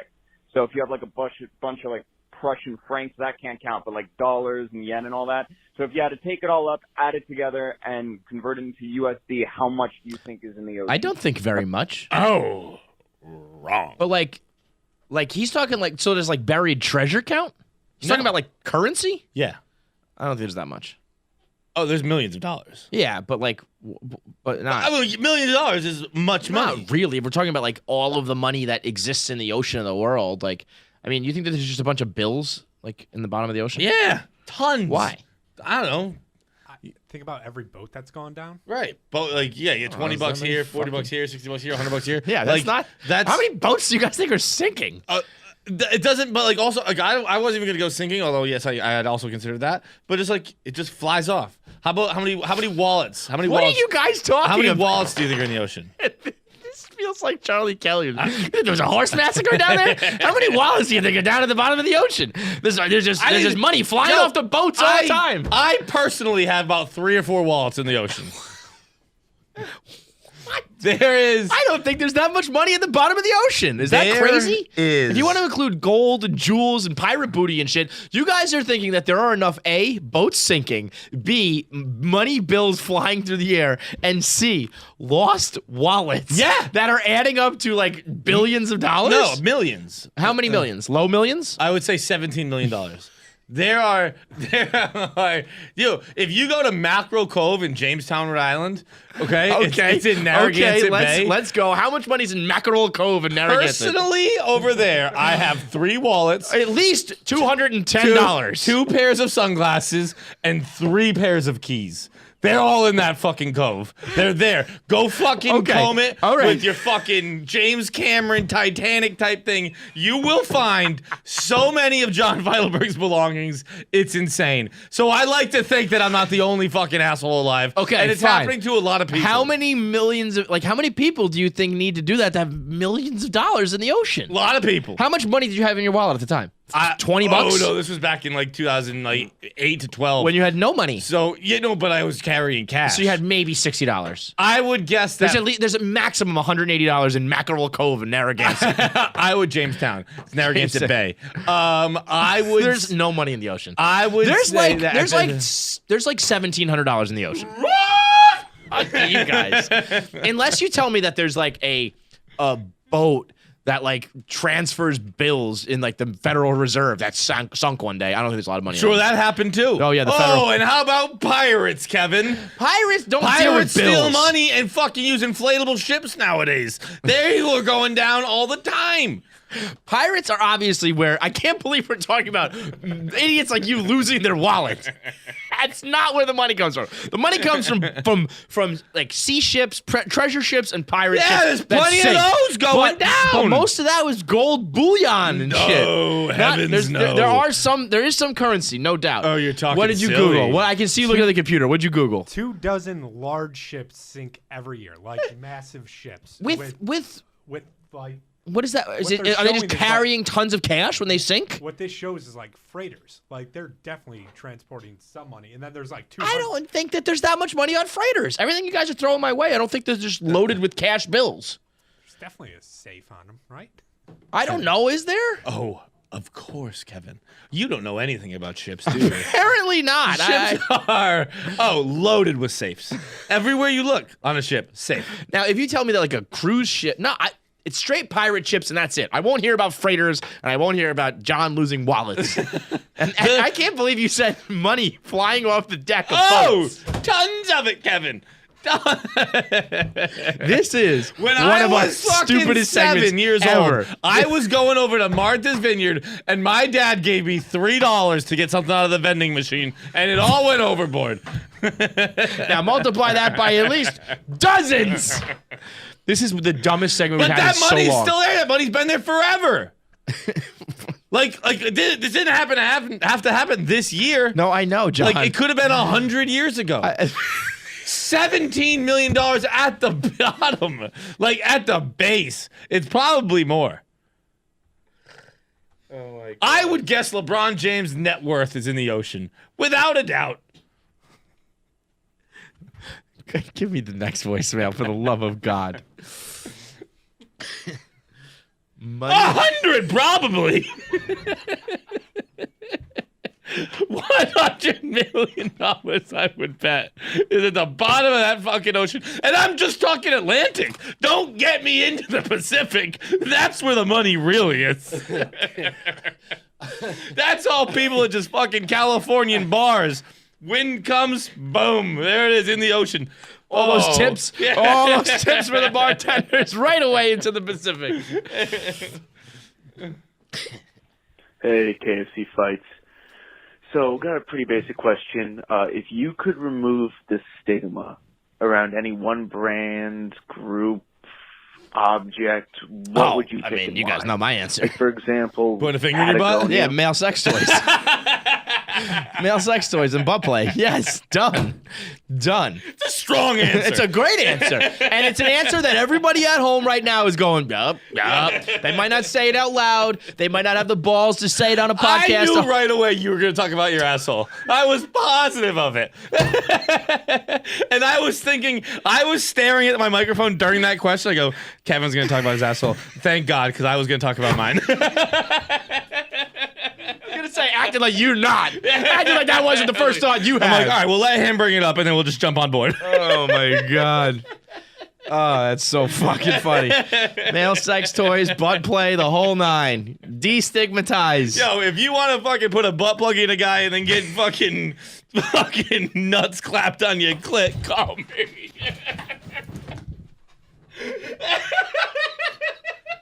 End it. It's over. No, Interviews time. I'm not talking about the episode. I'm talking about the podcast. It's over. It's over.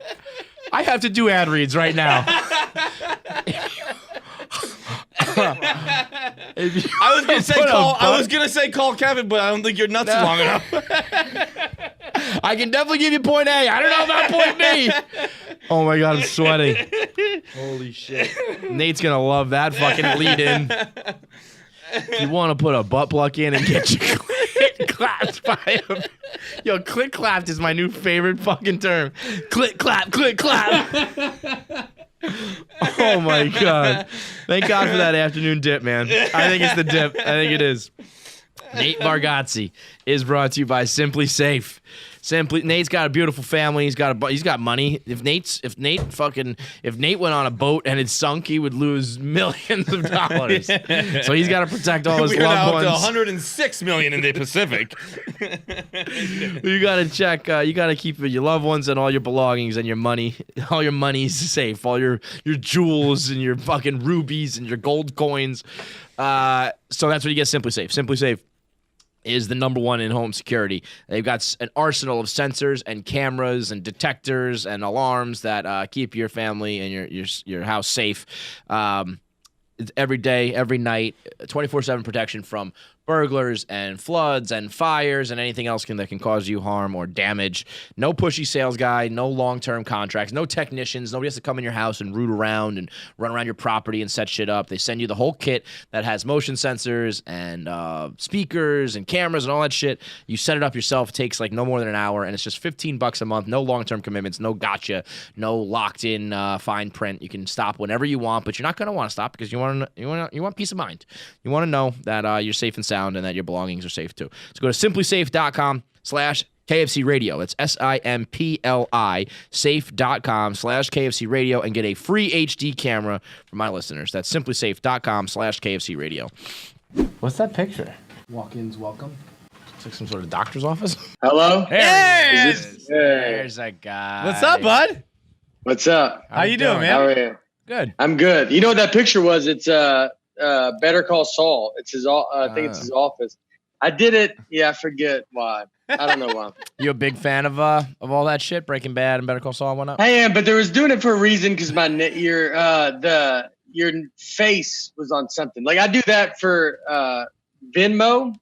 I don't use my real name anymore because people would ask me for money. How annoying is that? Yeah, all the time. The requests, it's like it's supposed to be funny, but it's not. I'm like, I don't fucking care about that. Yeah, it just happens all, and you're like, all right. Yeah. Yes, it is like I just changed the name. What's the weirdest reason you've ever had for money? Request. I don't know if I've had any. It's just usually just straight up just asking. I don't think I've had any. I don't know if I've had any crazy. I think you guys would get it worse than me. Yeah, we get some. I can't think of any specific, but I remember my blood boiling for some of them. I get ones like your mom didn't say hi to me. Yeah, that's obviously a very specific one that actually happened. But it's like I was like, how do you even know what my mom looks like, bro? People are the worst, huh? I know Shay gets them, and Shay, because we were talking about it, and Shay from Dan and Shay, but Shay got like 50 grand. Someone was asking for like 50 grand. Oh, You know what? They asked for $5 because my mom did That's what I would get $5. The thing is, like, one day, or maybe it's already happened, like, one day some celebrity will use it for PR and just, like, do it, and maybe it'll be you that day. Who knows? Yeah. If you do that, I mean, if but that's if Shay dropped 50 grand right now, it's, oh, he's so generous and headlines and all that kind of crap. It would be everywhere. It would just make a nightmare for everybody else, though. Yeah, then you get the PR, and all of your peers absolutely loathe you for doing that. Yeah, just being like, you're the worst, dude. It hurt Vimeo. Is it Venmo? Venmo, yeah. Vimeo. All right, Grandpa Nate. Jesus. Are you tight? What about saying with Vimeo? I'm like, y'all get money requests through Vimeo? It's just. So wait, are you tight with Dan and Shay? Shay, I haven't met Dan yet. Oh, really? Who knows if there's even is a Dan? But Shay, I am. Yeah, we golf a lot, and he lives here, and so I think that was your connection to Foreplay, right? Didn't you and Dan and Shay and Foreplay do something together? Yeah, we all talked, and because Shay says he's a good golfer, and he's not. He's gotten a lot better. He has gotten a lot better. I will say that. What do you shoot?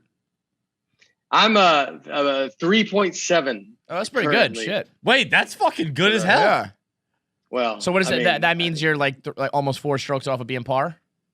Yeah. How that works? I mean, yeah. But I shoot I'll shoot 70s. I'm stuck at like 81 will be my bad round. So. Shit, that's is that way better than I thought you were. Have you been like golfing your whole life, or is this like a new development since you got rich? It's since I got rich. It's you were about to answer. You were about to just let it answer. I know. Yeah. I go, well, I come from money, so I've actually lost money since my success in comedy. I played when I was a kid, and then when I joined the country club, at first I joined Old Hickory Country Club, which is where I got married, and that's a very blue collar. Because country clubs have this stigma on them that they think it's like all this stuffy kind of place, and you can go to some, you're like, dude, it's not that much money, and there's you could be like, it's a couple $100, and you're like, the course feels like that, and you would be like, I'd rather just go play a public course. Dude, when I was younger, we used to sneak onto a course. It was $12 to play, probably 9, I'd guess. And we would sneak. We were still trying to save the $12. We would sneak on at like 6 p.m. Yeah. We'd go like enough to get like enough sunlight to finish 9, but we were still like we were teeing off rocks. It was a terrible course. Yeah, those bad courses. Those were the fights happen. My brother goes and plays at a course here, and it's Riverside. It's in a small course that we used to grow up playing. I actually like the course. I like, it just means it's a course you grew up playing. Mm-hmm. And, but that's a course where all the tee boxes are next to the greens. And I mean, people are getting hit. If you barely miss the green, you just land. And when bad golfers play, they're not like rational. No. They don't go like, oh, that happens. They think you did it on purpose. You were aiming for me. And then they're like, and here we come. And then they're going to just come after you. I played this was at my course, but we were playing, and a guy I was playing with, he hits into another tee box. And I see the guy's hands go up. This guy looks just like Steve Kerr, the guy that he hit. I mean, I think it's his brother, and I would ask him if we have bad blood now. So I go over, and I can tell I got to go over there because this dude's going to be upset. And so then the guy is kind of like, guys, you got to watch out. And we yelled 4. He just couldn't hear us. It's a bad shot. No one wants to hit something. No, yeah. We're trying to get it in the hole, bro. We're not trying to hit it into other people's tee boxes. So I get over there. I'm talking to his wife's there. Jeez. And I'm like, look. I'm like, dude, we yelled 4. Obviously, we're not trying to hit you. Like, no one wants to be in this situation. You think this is horrible. And he's like, oh, well, just, kind of wouldn't let go. His team, by the way, he's teeing off. They're hitting in the other fairways. And then my friend, that's the worst golfer, his name's Felix. He goes, and he's aiming this way. He hits it sideways and hits the woman's cart. I mean, I just got everything calmed down. I get it. And then, I'm like, all right, we're good. They're like, we're good. And it's like, boom. And he just hits it. and the lady goes, "Come on, guys!" Like the timing was beautiful. Like I was like, "All right, he might have done that one on purpose." I don't know what to tell you about that. So That one you got to beef. That one I understand. Yeah, that makes sense. Have you ever had any golf rage moments? Have you ever been on the other side of it, or at yourself? Maybe not I've other been people. hit. I've been hit on a range. On a range? On a range where I've been. that When did I get? Were you driving when the I got car? sideways. No, Wow. no. Driving on the range. I've had a ball go off sideways, Holy and it hit. And then there's another range that's near a hole, and so then a ball hit over there. I've been hit a few times. Like your cart gets hit. No, I'm trying to think. No, like fights or anything. I mean, that's all public golf. You had the guy who called you his wife's name, obviously. Olivia. Olivia. I couldn't remember the name. Yeah. Olivia was exactly the true. Did I ever tell?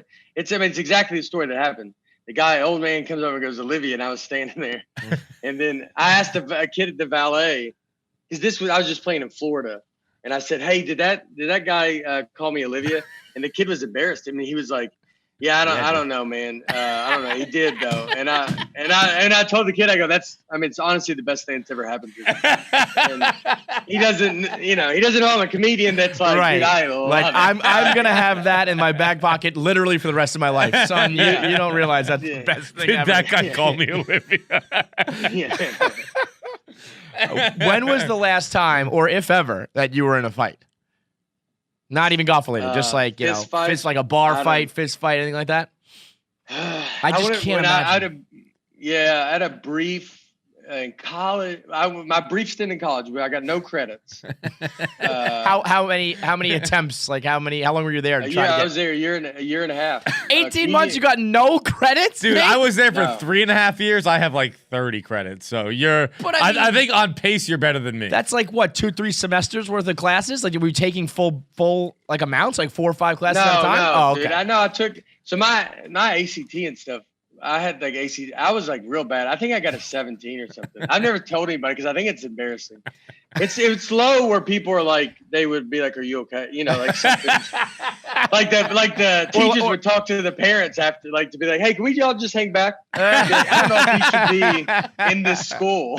Or like that's like, no, something must have been wrong with like the Scantron. That can't be. Something went wrong with the test. I don't think I ever taken ACT. Yeah, well, I'm actually looking right now. I don't even know. I think the ACTs are not really an East Coast thing, or they weren't. Because I don't. They're Southern. Yeah. Y'all take really? SATs, What's the right? score out of 17 out of?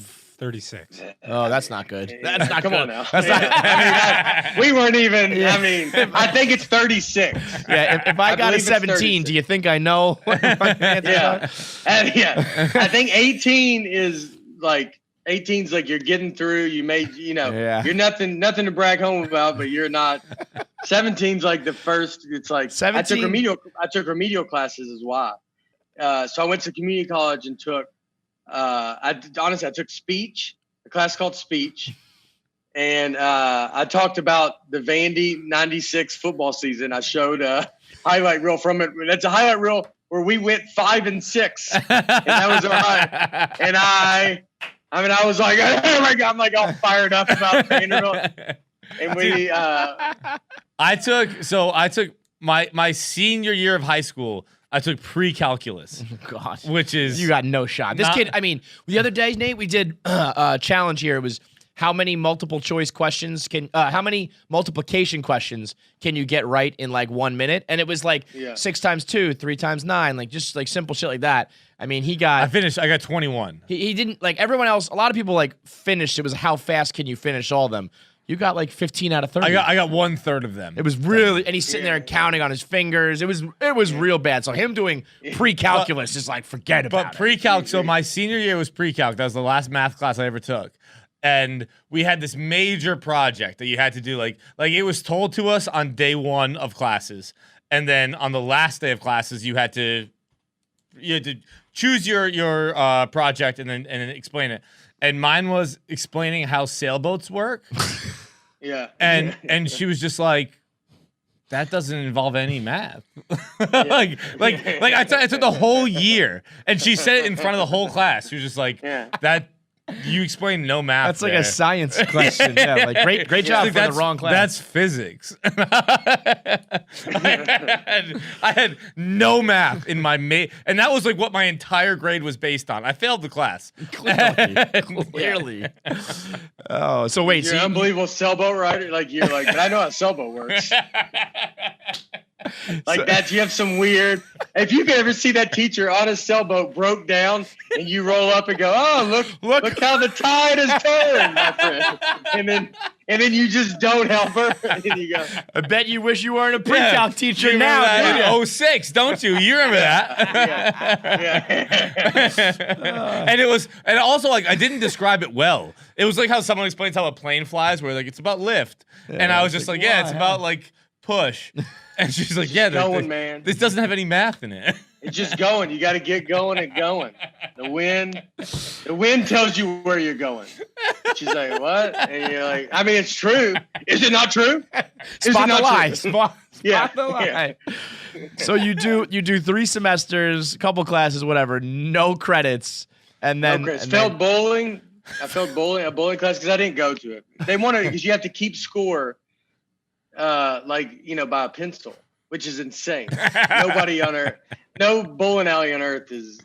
Yeah, they didn't have the the fucking the TV screen up there, and you put it in the special keyboard. This guy, he did not. And I was a good bowler. Are you? Yeah, you're a good bowler. You know my favorite story. I failed ultimate frisbee, by the way. I laughed at you, but I failed ultimate frisbee. I failed ultimate frisbee, and I failed stretching and relaxation. Well, that I can understand. This guy, yeah. he can't touch your fucking knee. I thought it was going to be yoga. It wasn't. Like they taught you how to stretch, and I was like, "This is stupid. I'm not coming back here ever again." What's your high score in bowling? 266. Wow, that is wow. Good. My all-time favorite story ever is the guy who bowled a 300 on 9/11. It's the best. He has a plaque up. It says 9/11/2001, and he bowled it in the morning, like before everything went down. So that one guy is walking around being like, well, like the greatest day of my life is 9/11/2001. Yeah. 2001. What are the chances, man? He goes, at least, what time? You're like, about an hour before. Yeah. It's like everything was going. That's unbelievable. I mean, who bowls that early? That's what I always thought too. Right? It was very early. To be honest, that's where I think maybe it's a lie. Maybe he's bowling like maybe he didn't give a shit. He was just bowling in the middle. Maybe of he the day. bowled the night before and they don't put it up until the next day. Could be. I'll give him the benefit of the doubt. Let's hope. But I like to think that he was just like, no news. Like, no one come bother me. Yeah. I'm bowling a heck of a locked round. himself in. Don't tell me anything that's happening. Yeah. And they're like, some pretty big news is happening. And he's like, I don't care. Not yet. I don't want to hear it right now. They go, but we got to interrupt you. He goes, it doesn't. Is it here? Is the bowling alley on fire? He goes, then I don't want to. Then it doesn't matter. How's the podcast business treating you, man? It's good, man. It's fun. We started doing it, with this COVID stuff. Mm-hmm. Just started doing our podcast with a couple local comics, Nashville comics. And it's been good. I mean, we people have been listening and, we're not doing anything. We're not knocking doors down in this. There's nothing crazy, but we're trying to make it fits along kind of with my comedy and the fact that it's nothing's heavy, nothing's topical. Mm-hmm. We're just trying to be funny and like try to be just that kind of space where if people need a break, they can come listen. Did you start it like strictly because of COVID, or were you planning on doing it anyway? And that was the last straw, because I feel like a lot of people started a lot of projects in quarantine, and then they're like, "Oh shit, I gotta keep doing this. This is another thing I gotta keep up with." A lot of babies, yeah, a lot of babies born like that, right? Like, oh God, this kid's not gonna leave. Once the mask comes off, it's like he's still here. I took my mask off and he was still there. We started it. I've always kind of debated it, and I do like the idea of like being able to be funny during the week. When you start comedy, and when we were in New York starting, we're around each other all day, every day, all comics, where you're being funny a lot. Right. And so the older you get and the more you start touring kind of by yourself, you're not around that. So I think with comedy, with a podcast, it's good to go be funny on it. And so I've always debated kind of doing one. And then this was something that happened that you're like, all right, man, well, because it's like your main source of income is just gone. Do you miss that what you just described there? Like being in New York City around the guys in the clubs, or are you like happy to be doing, be done with that? Yeah, no. I mean, I definitely miss it. I mean, as you get older, you're like, yeah, I am glad to be done with it. Yeah. I wouldn't want to go start over, but I mean, I miss it. I mean, it was my college. I didn't really go. So that was kind of my college, was to go through there. And I mean, and just all the stuff I got to see and be around, you see Chappelle coming into all these clubs and Patrice, and I watched Bill Burr kind of go from, like not an open mic, but he was like a headliner just at clubs. No one would come. I mean, I saw him at Caroline's where like 40 people were in there. Jeez. Really? And then, yeah. I mean, I remember Burr's first late night set when I was barking at the Boston Comedy Club in the Village, and I almost handed him a flyer. Like, we'd bark and say, "Hey, welcome. We got a great comedy show." And then I almost gave it to him, and he was going to do Letterman, and he was trying to run his set. And then I told him, so I mean, I saw him and Patrice O'Neill. Yeah. Him and they taped their HBO One Night Stand, which was a huge thing. They kind of set Burr. That really started it up for Burr. Mm-hmm. So it was the O&A Philly thing where the Philly rant. Yep. I remember talking to him a couple days after that, like him just telling us about it. That's awesome. And then that. So it was like you saw that kind of stuff, and then you go to Caroline's, where Caroline's, the managers are like, y'all can't come in. Like, to go from, we can go sit in 50 different seats and watch them, to then they're like, don't even come down and try to get in. It's that crowded. Right. So it's like, see all that kind of stuff, and that rise is, that stuff is the greatest stuff. I would have to imagine, in the history of comedy, you've got to be the worst barker of all time. Oh, dude, I am. Hey, brutal. you want to come to a show? No, if not, don't worry. Whatever, man. It's fine. I was terrible. I mean, the whole time you're out there, you just want. I mean, I remember I was like, how do I get off of this corner? Yeah. It was so cold. Hey, we got a great comedy show. I mean, there's no sell. I'm not selling anything. If you hit any hesitation, you trust me, you're gone. I'm not following you. I'm just like, I remember. That's so demeaning. It's one time we had, because, it's funny, there's some comics that are great at it. And that was one of those things you're like, I don't know if you want to be great at this. Right, exactly. You don't want to just be where you're like, dude, I am awesome at getting people in the door. But I remember one time Chappelle was on stage, and I was telling people, I was like, Dave Chappelle's on stage. They could go for free. Because it's like the show at Boston Comedy Club, run by my buddy Dustin Chafe, the New York comic, and he'd run it from like 8 in the morning to basically 2 in the morning. And it's just during the week, it was just guys would stop in and the crowd would come in and out. Right. So Chappelle's on stage. I'm like, hey, Chappelle's on stage. I'm telling these people, and they're like, I don't believe you. And I remember I was like, why would I make this up? We're at a comedy club. I go, why? I was like, just go look. If he's not there, then don't go in. And they wouldn't go look. And it could be my barking skills were so bad that they're like, I don't believe something else is up. It's a trap. It's a trap. We're going to walk in there. They're going to lock the door behind me. Something. And there's no Chappelle. I've seen this before. That feels like, that whole life feels like something that's probably awesome when you have to do it. Like, if you have to bark and you're grinding for your money, it stinks. Now it's like, if you could have a night back in that same vibe, it would be awesome. But when you guys know in that same, you guys know it's in the same thing when you're all coming up and we're all doing something that's not the average job. Mm-hmm. And we're coming up, and when you're coming up and you're grinding and you're just around all these guys, you're hearing all the crazy stories, and you're just trying to get in whatever you get in. And then you finally can get up to where you're like, all right, now you're touring. But that's what's so scary about COVID, just being all that work, and then you're like, and then it could just be a wrap, and you're like, all right, we had a fun run, and you see what happens. I feel like the people who are, right on the verge, maybe, it's like if you didn't have much to lose, okay, if you're set, it's a setback, but whatever. But those people right in the middle who are like, this is about to be my big tour, or about to be my special.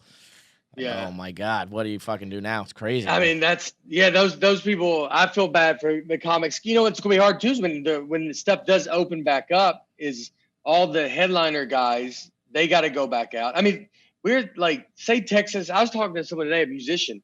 I mean, if Texas and Florida say they're wide open first. Florida might be open, but if they're open, I mean, the entertainment they're gonna have, everybody on earth is coming. Right. I mean, if you're in Florida, you're gonna be like, who do you want to see? Elton John, a magician, juggler? Like, I mean, the circus? We're all, I mean, the whole world is going to be just, you're going to have too many options.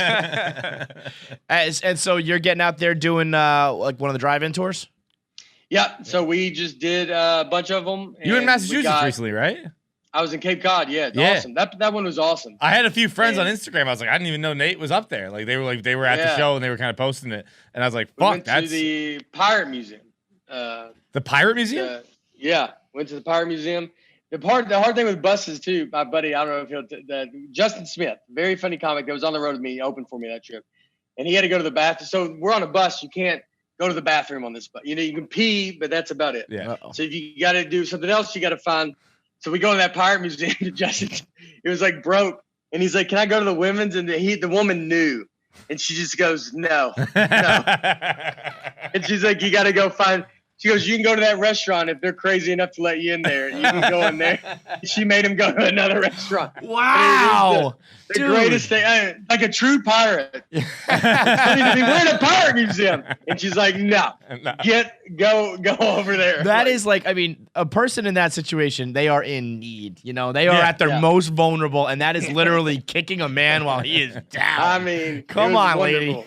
Yeah, that was brutal for her. Yeah, don't visit that pirate museum. Don't go to the bathroom, but go into the museum. Did you go into the pirate museum yourself? Oh, we went and did the whole thing. Pretty wild. How was it? They're doing quite good. It's not. They said one fact that I saw in it was that, you know, because it seems crazy. Their heyday of pirates was like 1700s. Yeah. And you're thinking like, how could they just be taking over these places? But there was roughly like 2,000 pirates. But in the 1700s, there was only 18,000 people in Manhattan.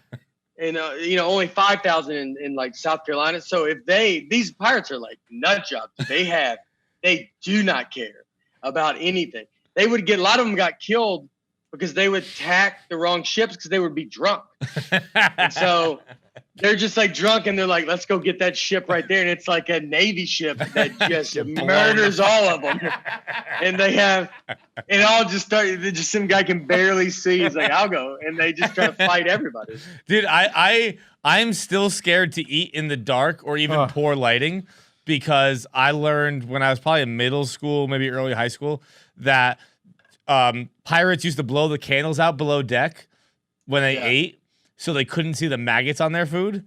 And now it's still like something that sticks with me that like I cannot eat in even mediocre lighting. I need to be on a fucking movie set to be able to see like what I don't even. Yeah, that's funny though. I'm trying to think of like when I would ever be eating where you can't see. You know that restaurant where you do eat in the dark? Yeah, that's ridiculous. So your other senses are heightened and all that shit. I had a buddy went. He's like, because they had like blind servers, I think, to like, or one restaurant, the servers would be blind because it's like he's like, you're just getting punched in the face the whole time. Is just like, goosh, and you're like, because no one knows what's happening at all. And I'm sure you pay like a premium for it too, you know? Oh yeah, you just come out, your hair's all messy. You're like, I don't know what happened. So, and how is you're down with the drive-in like setup, or is it, you're tolerating it, or you actually like it? I don't want to go just start doing them and be my thing, but like they're awesome, man. And it's funny, it's Chicago. I just did Chicago, and it was one of the best comedy experiences I've ever had, and the one that I would remember forever. I walk out, there's like 500 cars. You can't even see to the back, and then right when you walk out, I mean, everybody's flashing their lights, honking their horn. It was just a beautiful thing. And they did honking for their laughs. So they would honk instead of, because you can't hear the laughs. Right. And I'll be honest with you, it wasn't that bad. I actually think I would prefer it because it's at least something. You're at least getting some kind of feedback. You gotta like fill it out. You gotta like it was an adjustment to go, all right, you gotta learn to like, people are gonna honk at weird times. You gotta just talk over those honks. But just the fact that there's some energy going on in the show instead of just you talking to nothing, I actually really enjoyed it. And I'll remember it for the rest of my life. That's the whole point, of this is to still be doing shows. And I'm going to be taping a special at the end of October. So it's kind of I had to get reps and kind of get going. Mm-hmm. But I also did want to just like during this time, it's gonna be a time that you're probably never gonna forget. So might as well hit. I want to see it all. Absolutely. Seen all COVID, go experience it all, and see how weird it gets. And Are you doing a special? Are you doing a drive-in special? Or are you doing in a club? No, I think it'll be outside. Outside? It won't, outside, but with chairs, tables. It'll be like as regular as possible, but outside. Like that's fucking this sick. is the plan. Yeah, that's the plan for it. And then, so I mean, obviously, we'll see. The Titans were going to play last weekend too, so you never know. We're gonna play a little answer the internet. If you got a minute, I think you did it. Yeah. You filmed one of them before, I've right? done it So now we're trying yeah. to just roll it into more of a podcast conversation. So Y'all just really gave up on it. well, it just what's funny? It just doesn't work remotely. I don't know why. But we're gonna text you some stuff. Just text it back. I don't even think they care. Yeah, like whatever, man. All right. Number one, if you could incept one person, like the movie Inception, and plant an idea into their brain, who would the person be, and what idea would you plant in there? I just watched Inception. Did you get it? Did you understand it? I feel like that's a big I don't get it. I stopped it. Took me 3 days, and I would watch a little bit, and I'd stop it and just kind of wrap my head around what's happening. That's what happens when you get a 17 on your ACTs. That kind of stuff. Yeah, just doesn't. and this is the third time I've watched it. So if I could put someone's, I don't know, man. Put an idea in their head. Would you go with something for work? Would you go with something home? Would you do, incept your wife to think something? Would you something with the Titans? Yeah, I would do something. You know what? I would incept the idea to Vanderbilt to actually commit to their sports and give the football team everything that they need. Bro, good luck. And their basketball team. Yeah, good luck. That's why I would do this. Yeah. Put this idea in. And then that person gets fired immediately. I'm like, God, I chose the wrong person. I love that you're such a big Vanderbilt guy. So when I was in college, I dated a girl who went to Vanderbilt. So I used to go a lot. And it's fucking unbelievable place. I never went to a game, but I had a lot of fun at tailgates. Yeah, it's the best city in the SEC. And that's actually accurate. I'll give you that. All right, number 2, you've been put in charge of running Heck. It's the afterlife for people not evil enough for hell. What's the first torture you designed? If the first torture that is running hell. I feel like I like the idea that they could, could you see? I like, you know what it'd be? It'd be a roller coaster ride that says heaven. And then it's right when you get to the top, it just goes, it goes right back down. That's the most evil answer we've ever gotten. Yeah. It's a long ride up that goes, you know what, I did it. And then the guy really gets to talk to everybody else. Everybody's going like, we did so good. I want them long enough that they're talking, going like, you know what, we were good. And that's why they're really motivating each other. And one guy in the back's like, I don't even know how I made it. Like, he's like, this makes more sense. Mad this and makes more sense. He goes, this makes more sense. All right. What would your awkward Jeopardy interview story be? They come back from commercial break. They're like, Nate from Nashville, like, tell us your story. And you have one big moment to tell Alex Trebek and the nation. What would your story be? I got a 17 on my ACT. And I'm just like, I shouldn't be. He's like, this makes so much sense. Like after I get no answers right, I think I would want to come back and I go, hey man, I want to explain myself. I shouldn't be on this show. I don't know how I got here. This is embarrassing. I've been trying to like give you signals during the show to go like, get me off this. I was supposed to be on Wheel of Fortune. I took a wrong turn. I ended up on Jeopardy, man. I took a wrong turn, yeah. All right. If you could be the patron saint of something, what would it be? Hey, patron saint? Yeah. Like, what is the patron saint? Like Saint Valentine is the patron saint of love. Yeah, okay. So Saint Nate would be... I'd be the patron saint of... of parking? I don't know. Are you a good parker? I mean, I'm an unbelievable parallel parker. Dude, I don't think I've ever had to do like the pull out and you pull back in. Start over. Yeah. I've never had to do that. I'm a great I parker. did in New York. I was touching 2 cars once. Mm-hmm. Really? That feeling, both bumpers. when you get in and you're like, I don't think I can get out. I don't know how I got in, but I don't think I'm going to be able to get out of here. There's no better feeling. You It's had like a car in New York? I did. My dad, we got a car that when he was about to get rid of an old car, he just like let me have it up there for probably 4 months, basically until it was fell apart. Yeah. And then and it was kind of a long car, and I was able to get it in. And I remember I was like, I got to get back for these people are going to be furious.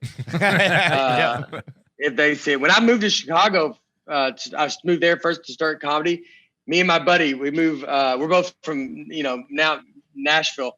And so we're both like, oh, we go to this city, big city, like we ain't seen nothing. And we see someone back into a car and leave. And I mean, we're like, this is a hit and run. It's happening. And I mean, we are trying to run down to get the license plate number. I mean, just the pure, after you live in a city, you're like, dude, we are psycho. Can you imagine going to hey, excuse me, you bumped the rear bumper of that other car? And he's like, what? Even that guy would be like, what? Who cares, man? Yeah. Yeah, this is what it is. You're like, I'm sorry. All right, last one here. Which reality TV show would you be best on? I'm trying to think, like, I'm not a I think you'd be terrible at Survivor. I'm not a Survivor. I can so play some bad. games. I just don't know the games. What does that I can mean? play some games at Survivor. I've never really watched Survivor. My wife watches it. I just feel like, I've never watched when you're stuck out in the wilderness or whatever, I think you'd be, all right, I lose. I'm going I love home. the mental games of everything, though. I think I would be good because isn't Survivor really big about making people think one thing, and I think I can talk anybody into anything, and I think so. Like, well, as a comedian, I think I could get you to come with me and really trust me, and I mean, my job is to be like we're all friends. Yeah, my job is if we hang out and you leave, I see someone after the show, they leave and they're like, we're gonna hang out probably forever. Yeah, I can give you that in much intensity and be that involved in your thing. And isn't that what Survivor's about? I mean, the game stuff is I'll be fine in the game I've stuff. never thought of it that way. You're like this is kind of disheartening because like I think that when we talk, I'm like, me and Nate would be like, you're just tricking us. Well, this is the first time we've met, right? That's so true, though, man. I remember thinking that when we talked to like Bill and some like the masters of it, we're like, wow, like he was really into that, and you realize it's all material and it's all part of the fucking show. And I was like, oh no. No, well, you can tell. I'm talking about like when you do like a quick meet and greet. Us, yeah. We've been talking to you guys forever, and you guys are kind of with all of us New York comics, right? So it's not you, but it's but if you go and do like one-off kind of stuff, or you're doing, it is you're going in, you're putting on a show or an act, right? You can really do that, and you should get into politics. About that. People would vote for you, Nate. Yeah. I'll run on just everything. I run at Hollywood's a nightmare. I'll run on David Price is good. Yeah, I'll run on that. I'll run on telling people not vote or don't vote. Do whatever you want. It would work. Who cares? Yeah. All right. So the drive-in show. What do we got? We got dates coming up or coming up, going through October, all of October. All right, so the one night only drive-in tour. You can catch Nate all across the country. The podcast is out now, and of course, Tennessee Kid is still out there, and it's just one of the best specials ever. So, did you know that when you recorded that? Were you like, I fucking smashed this? I thought the stand-ups was going to be the half hour was going to be real bad. Really? Like actually, I thought it was going to be. Dude, you're an idiot. When I try and like introduce you to people, even though like you're stupid, you are. You're dumb. If you thought that was bad, you're not good at this job. Like there are very few people I have to introduce you to anymore. Yeah. But like when I'm like you got to see this special, I always show stand-ups first because it's it's only a half hour, right? You know so what? like Have you thought about that? Have you thought about doing shorter shows? Like I know the hour is kind of like the hour-long special, but the way the world is going, like Andrew Schultz has had so much success just doing like quick YouTube clips, and it's like sometimes I think an hour might be sadly too much for like the regular audience out there now. I could see. I definitely don't think that's a bad idea. Now, here's where I think you separate yourself from that. Is there's a point where it's like all this kind of quick clip all this kind of world of quick clips and stuff like. None of that's memorable. Right. You couldn't tell me one of those videos you liked that you saw. Right. You could tell me all the jokes that you like from my special. Yep. So what I'm trying to create is a longer lasting thing. I'm not trying to do a quick fix. It's hard to do. It's hard to sometimes not get into that you want to go like, well, I want that instant feedback and stuff like that. And you got to sit here and go, you know what? I love stand up. I love building my act. If you came and paid to see me live, you're not going to want to see 30 minutes. You'd want to see longer. Now, I could see specials being 45, 50 minutes. Like, I don't think I'm not saying you don't do that, but I keep all that stuff off any of those videos because it's like whatever I look at, like anything I come up with funny is going to should go into the stand up. Yeah. The special, I mean, the podcast is like, we try to be funny. We're being loose and it's, but it's like, that's not this crazy thing, but everything else needs to be protected. So it's like a surprise to you. And then it's a crafted joke. It's very hard. It's very hard to create a brand new hour. And that art is getting lost a little bit in the fact that people can kind of go on stage now and do these, it's like all crowd work. It's all, it's all kind of, I'm not trying to trash anybody, but it's like all kind of tricks is how I look at it, to be like, what's really hard to do? An hour of material that works. Takes an extremely long time. It's very hard to do. I don't need to pull the audience in on it. I'm not like, it's not like I could pull anybody on stage and make fun of them and everybody would, because everybody's bullies. They would all laugh at that. Right. But it's, it's like, it's hard to do an hour. And there's a lot of really funny comics in New York, especially young comics. And I think you got like Joe List, Norman, Sam Morril, like those guys. It's like these guys that are doing these hours, and actually that's the stand-up comedy. And I think there's going to be more people are going to want to see that, because it's like that's a whole, I don't know. It's not as quick. Yeah, no, like, you just like that totally makes sense. You got to throw out 50 videos to hopefully one sticks in someone's mind. Mm-hmm. I'd rather I present you. I've been working on this for 2 years. Here it is.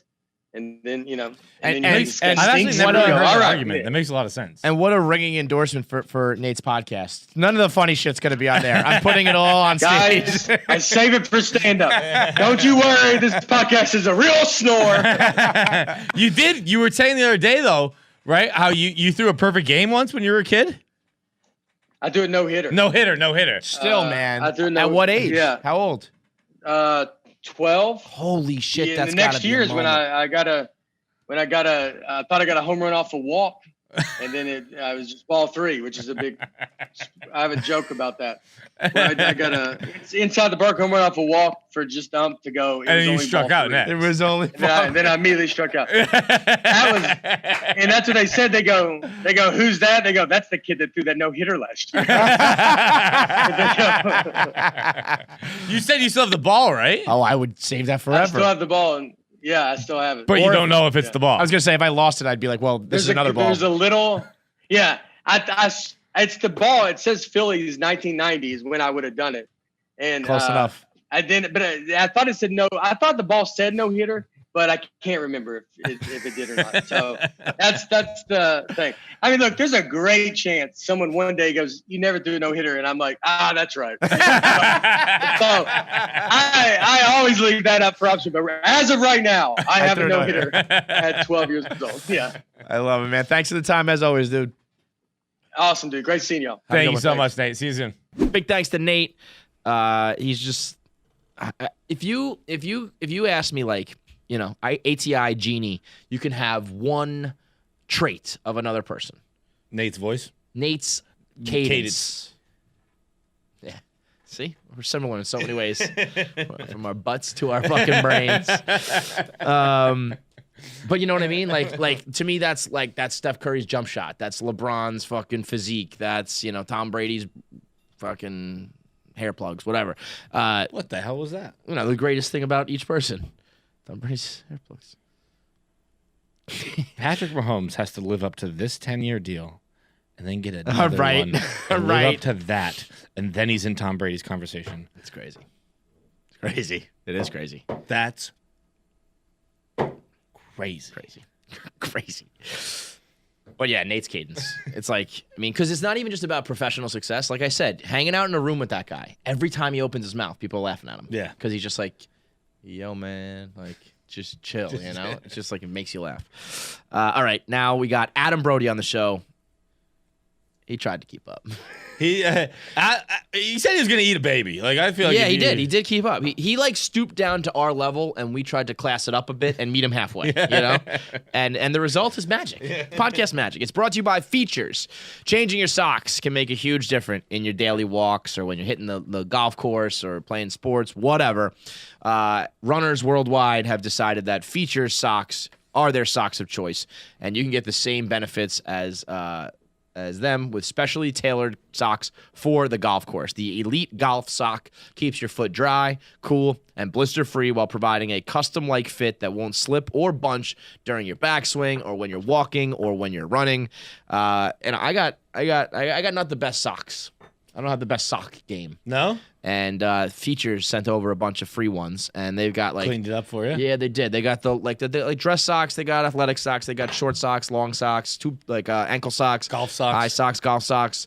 And all my socks are like, they're not the right fit and they fall down. Nothing like that with Features. It stops it from bunching, slipping, or sliding down. They have anatomical designs that conforms to your left and right foot. They got the left and right sock. It's none of that fucking. What's it called? Sock, right sock. Yeah. And it's not just an L and an R. It's not just it's not just like, it actually fits your left and your right foot. So you might have been wearing it wrong all the time. I go against the grain. Like it's like someone who's like, I just need to control my life today. One little piece of control. Yeah. And I'm like, I refuse to put the right on the left. Socks. Yeah. So you're putting on why don't you do that with your shoes, you pussy? Why don't you put your shoes on the wrong feet? My little bit of anti-establishment. Yeah. I'm like, you don't tell me what sock goes on. I will put whatever foot I want. But if you conform it, I'll have no choice. Listen. Lifetime guarantee as well. Features are so durable with long-lasting satisfaction that if you're unsatisfied at any point, they'll give you a replacement pair, no questions asked. Right now, you can get $10 off your first pair of Features when you go to features.com/KFC. That's features like feet. Get it? FEETURES.com/KFC. Features.com/KFC for $10 off your first pair of Features socks. Adam Brody, what's up, babe? Hey, how we doing, what's man? up, man? I like the shaggy look going. I feel like it's working for you, man. Oh, thanks. It's I don't know. It's easier than shaving. You know what's bullshit though? Pretty people like him. You knew going into that it was gonna work. Yep. Like you were like, I'll just not shave and I'll get long hair and I'll look fucking awesome. Who cares? Facts. Like, you didn't take a risk to do that. No, none. I got a terrible shaggy look compared to yours. Come on, look at this versus you. Some people, I'm trying to move my some screen stuff around so I can get a good look at your mug, but it's not great. Some people would disagree with you. You know, I have what's called a neck beard. Yeah, I got that too. Where I get a lot there. I got that Taliban going, and then up here, nothing. Yeah. I could never connect this. So, but I don't know. The funny thing is too, like oftentimes not often, but I tend to just not shave or go get a haircut when I'm not working. And then half the time I'll get a job that it's good that I had some facial hair or long hair. So I always feel like everybody got a chance to kind of do it this time. I feel like. Yeah, was this a quarantine thing or was this just a regular thing?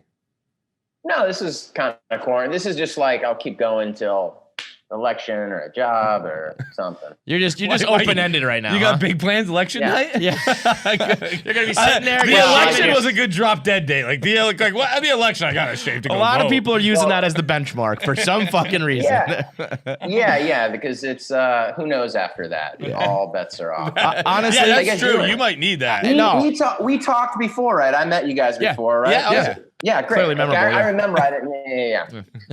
No, I just didn't know. I know there's a lot of, I don't know, on KFC Radio, there's a lot of shows, but I remember you guys. No, yeah. We did for Ready or Not, which I still watch regularly, by the way. Yeah. Which is such a great movie. Yeah. Such a great movie. Glad. I think it's one of the more underrated movies in the last 5 years, I would say. Thanks. And actually, you know what? I disagree with the term underrated. Oh, do you? Because it's everyone who's seen it loves it, so it's not underrated. It's underappreciated. Yes, I agree with you, and actually, it has like fantastic reviews. Right. It's a very well-reviewed movie. It's like Only the Brave is another one I'd put on that list, and There's one other one I forget. But like everyone, Only it's the got great Brave. movies. What's only the Brave? What's that? That's Josh Brolin and Miles Teller, Dude. a firefighter movie. I have I like have that movie. never That's a good movie. cried. I have never cried at a movie harder than when Miles Teller, if you remember, walks into the gym. I was weeping uncontrollably, like ugly crying at a movie all by myself. I took out my phone and I started filming myself because I was like, this is ridiculous. Look at me right now. This is absurd. But I would imagine as an actor, a movie like that or any project that everyone who sees it likes it, but it's just a matter of getting it to the masses has got to be one of the more frustrating things. Like if people don't like a movie, I don't know, whatever, it didn't work out. But when it's like, this is great, but only, a few of you have seen it, Right, that's it's got to only drive me not crazy. catching on. yeah.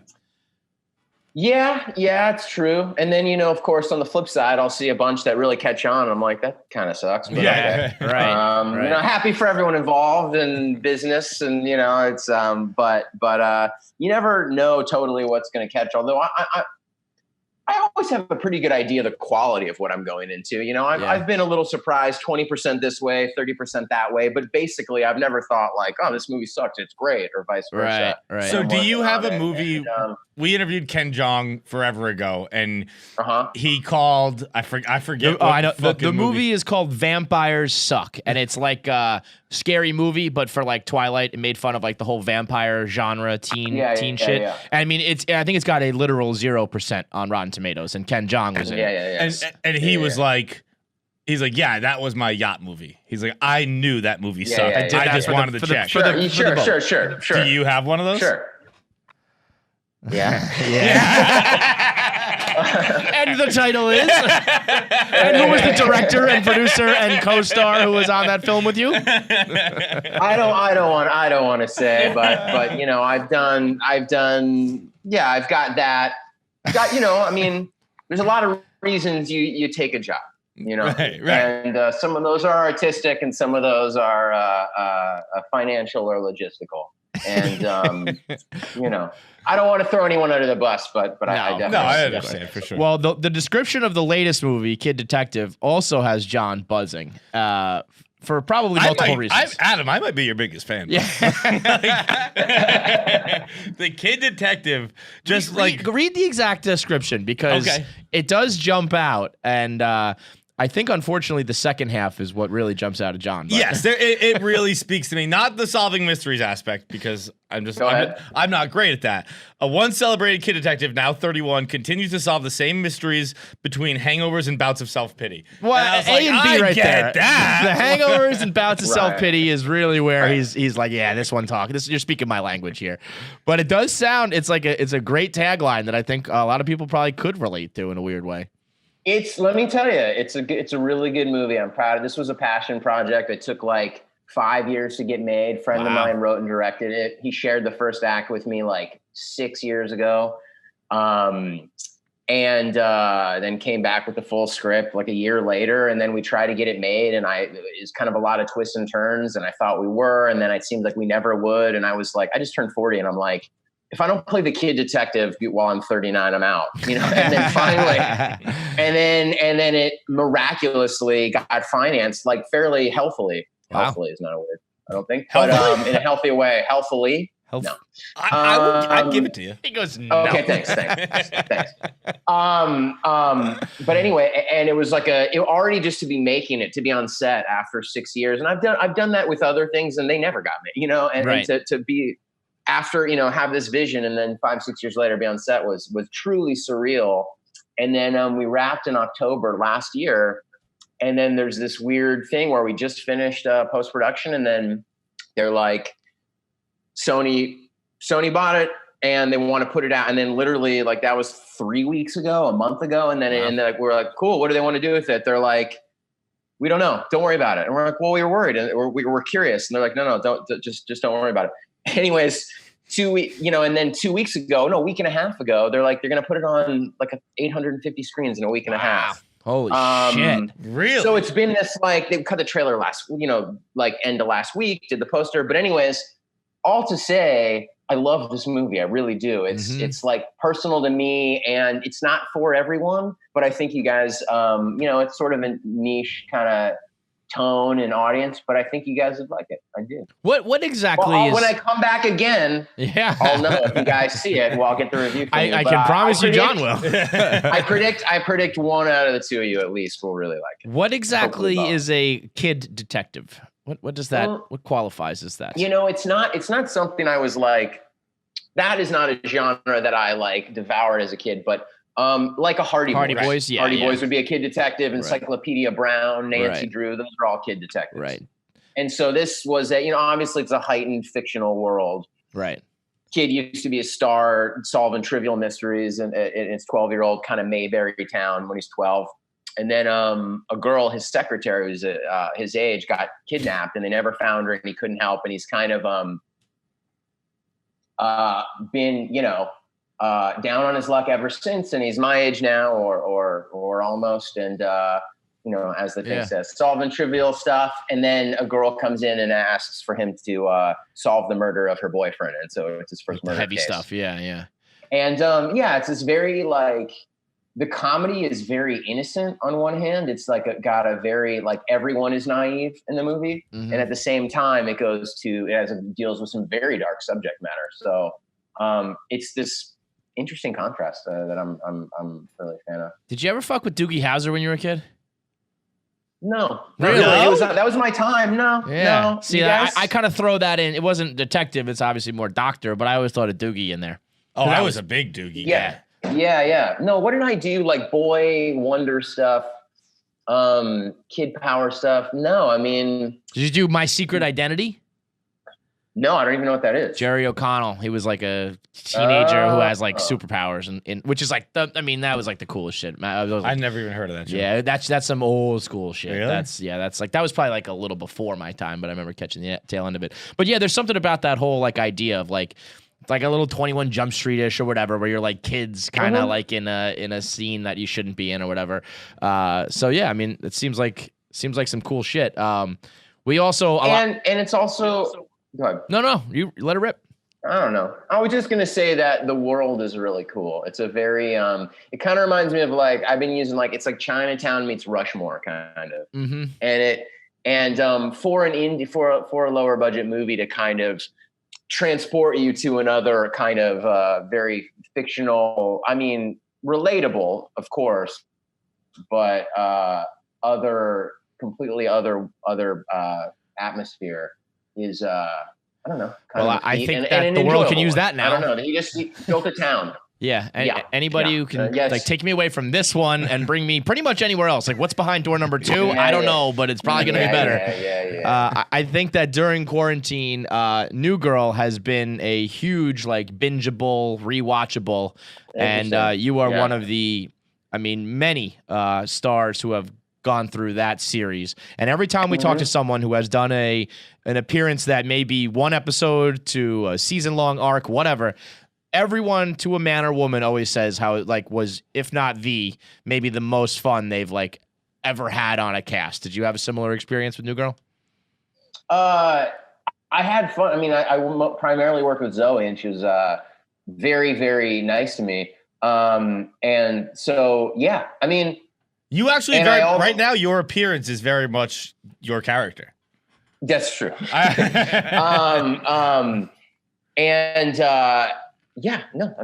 very nice. But I don't know. I'm still surprised. I know that I don't know what I'm allowed to give up, but I know that was. I've heard, not even in mine, but I've heard that was they had their difficulties on that set. I've heard. I'm surprised that even though I had a lovely time, I was barely there, but I'm surprised that is the fountain of personal joy. Interesting. That it's more the fans. Yeah, I guess I did kind of mischaracterize that. I guess it was more that once they did their appearance, fans will come up to them, and you could have won an Oscar for something else and been like, "What about that one time on New Girl?" Yes. Yeah. 100% that. Yes. Was it a party? Not exactly, but is it a great show? And was everyone lovely to me? Absolutely. Yeah. But fans will still remember you for that. Fans. that's like a very big part of my resume. That's what we had Josh Gad on. Josh Gad's on yeah. in it for like 15 seconds. And he's like, dude, I'm frozen, I'm this, I'm that. He's like, all people come to have to ask you about, like, what it was like being on Bear Claw, yeah. But you deal with a very specific issue on that show that we were actually just arguing about recently. Staying in touch with an ex. Is there an actual reason to do it, or are you just trying to get back together with them? I mean, you're weighing this one here. Yeah, you got lost in thought. It's complicated. You know, I mean, every situation is different. I think it's probably hard, given that at least one person probably didn't want it to end. It's very few breakups are 100% totally mutual, and there's that. And then, but I mean, you know, you got people who certainly there's collaborate. Let's say you're in a band. Let's say I don't know, like there's people that go on. So like you think if you have a reason to maybe reconnect professionally or whatever, a kid, whatever it may be, sure. But if there's no reason to, do you think that there's any, reason or success? I guess as long as, and again, I don't know how there would totally be, as long as there's like so little sexual chemistry that it is just like easily quantifiable as dead, then, and completely unelectric, then sure. It's honestly, it's gotta be like maybe for my wife or something. If anyone likes each other a little bit, it's that it's like, I don't know. But that's what makes it so sad too. That's what makes a breakup so sad. You're like, it's like, well, could we still be, you were my best friend for a long time. What if we, is there a way to still be friends? And it's like in your heart of hearts, like, no, probably not. We either got to be fucking best friends or strangers. I don't want to talk to you for 10 years. That's so bleak, man. That's so desolate and terrible. So Kevin always says it in the hardest way, where he's like the person you loved, the person you were closest to in the world, decided that their life would be better if you weren't in it. That's really it. Like, that's just a choice they made. That's the black and white. Nobody died. Nobody disappeared. It's just like, I could have my life with you or without you, and I choose without you. And everyone who writes a movie about that moment in their life always, or like everyone who like authors that moment of them getting, I don't know. It's like I've seen a lot of, in so many movies, when the lead is nursing a breakup, it's like the truth they get to is, I never loved them anyway. Mm-hmm. I was chasing an ideal. When it's like, maybe you did 90% of the time, and it just, they didn't like your breath, or I don't know, but like, I don't mean that as arbitrary, but I just mean like, no, it wasn't enough for them. They didn't, but for you, it kind of maybe was. You had this one annoying habit. Yeah, I don't, and everything else. I don't mean the habit. That was sort of that's not what I mean. I agree with you 100%. You fucking love them. Yeah. You love them, and they didn't, and like, you're not going to go back in hindsight and realize that actually you didn't love them. And no, it just hurts, man. Well, so what do you think's worse? It just hurts. Do you think that being dumped or dumping is the harder emotional toll? Because I think traditionally it's the person getting dumped, but I think there's a lot of weight to being like, I don't want to hurt you, but I cannot have you in my life anymore. Yeah. I would say, I think this is so obviously this is anecdotal, but for me, on one hand, I think breaking up is harder, actually. Yeah. To the executioner. You know what I mean? Like it's actually harder in the moment. Right. But I think even if your heart's over getting dumped, your ego might never get over getting dumped. Yeah. But don't you also think that kind of smarts longer? Whereas like I think you get over the mourning of like having to end something because ultimately you're happy you did. Yeah. And, this is not to say, I mean, obviously, like. It depends on if you've ever been, crushed versus done the crushing. But I don't know how many times I've been the dumper, but I don't remember them. They're not memorable moments in my life. But the dumps, you remember? The dumpies. When I was getting dumped, I have vivid stories about all those because those moments stick with me. Adam, there was one time my girlfriend and I went to a bar and I had no idea a dump was coming. Like none whatsoever. And she's like, I just think we should be done. And she had let me order a drink beforehand. So I was like, okay, like that's like, I'm like heartbroken.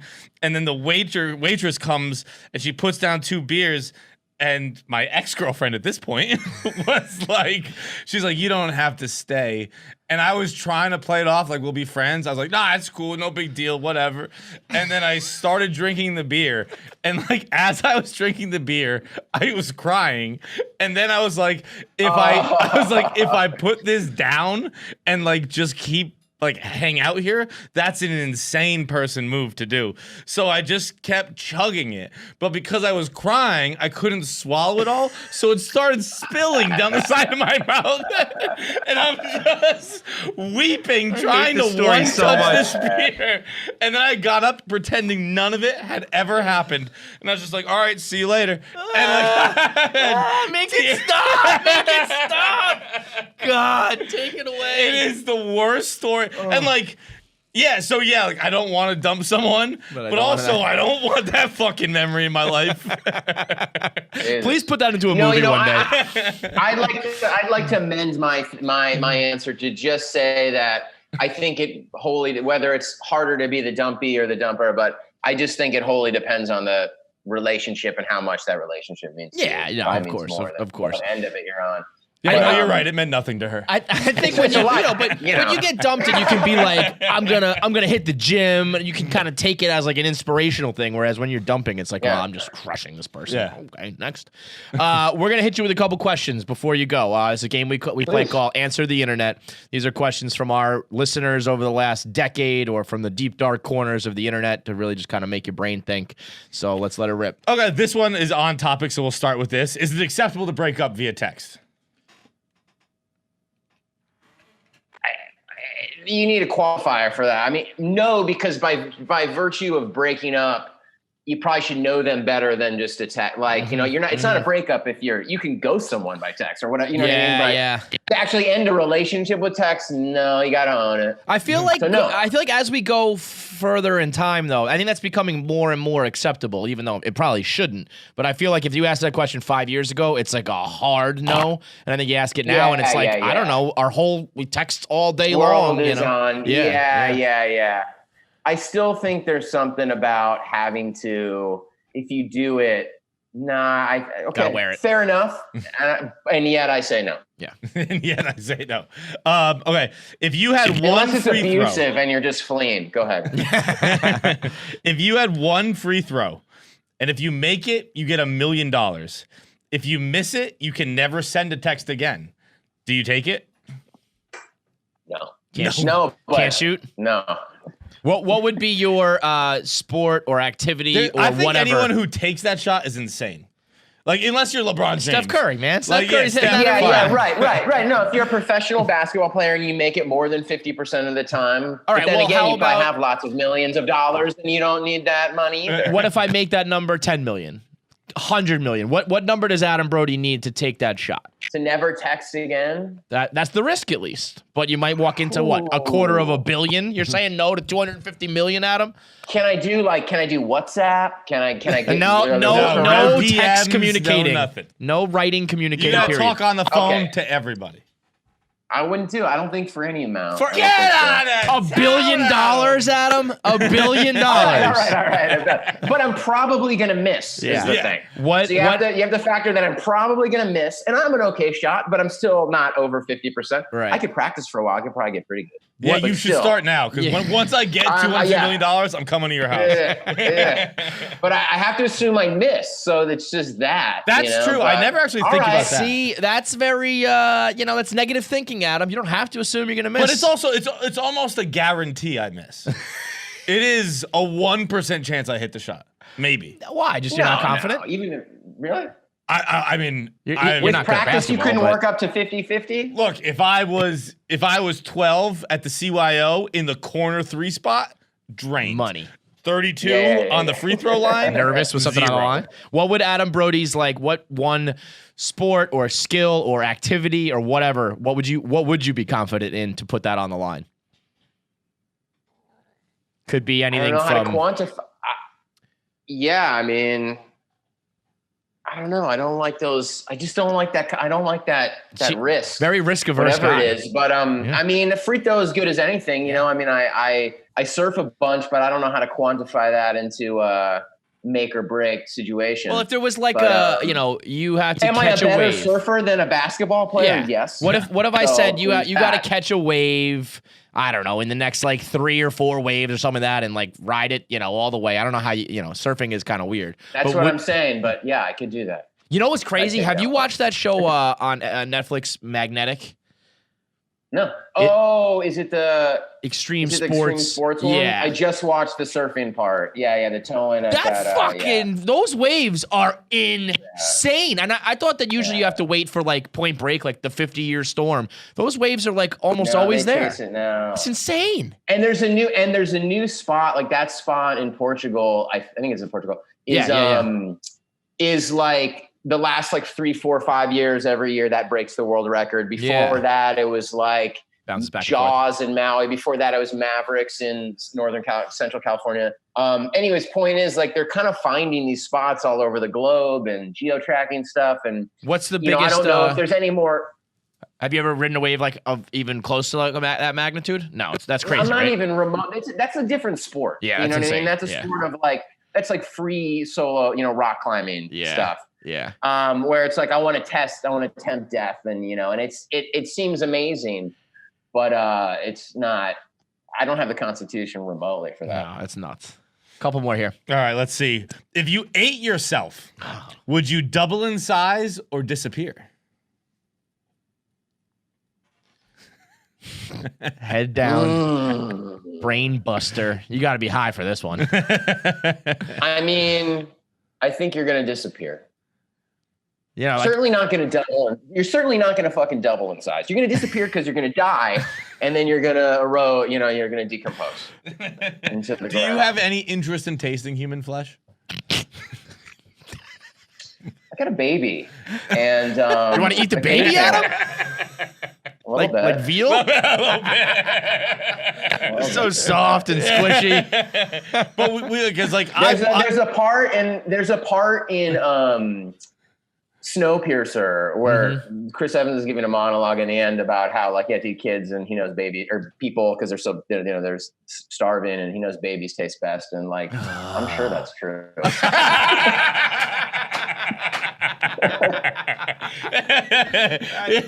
the way, did you know Chris Evans is covered in tattoos? I did not. No, he posted on his Instagram story the other day. He's doing a backflip into his pool.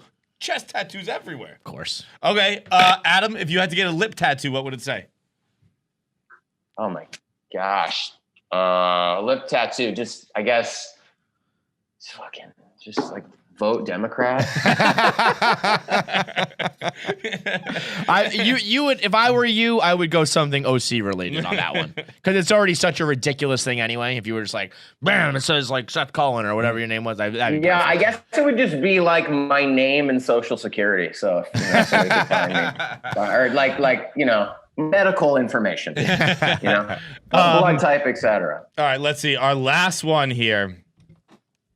We'll go. Okay, wait. We got 2 more. One, what is the perfect amount of time for sex?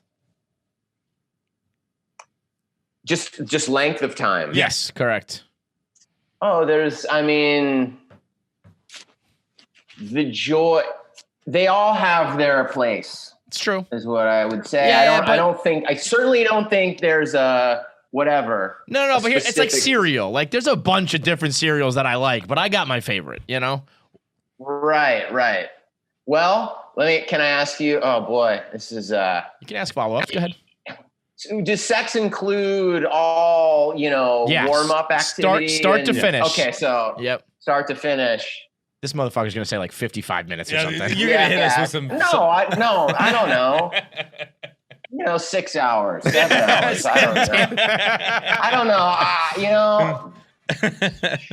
I hesitate to say only because I know I'm going to see it in a fucking article. That's why we ask it. Online. That's why we ask these questions. But Answer it. I'd say I'm not really interested in in seeing too far over an hour what that's like. So, hour.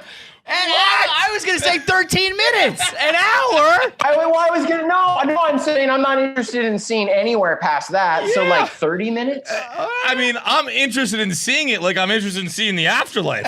I got no shot. Yeah. That's like surfing those 90-foot waves. I don't have the Constitution. No.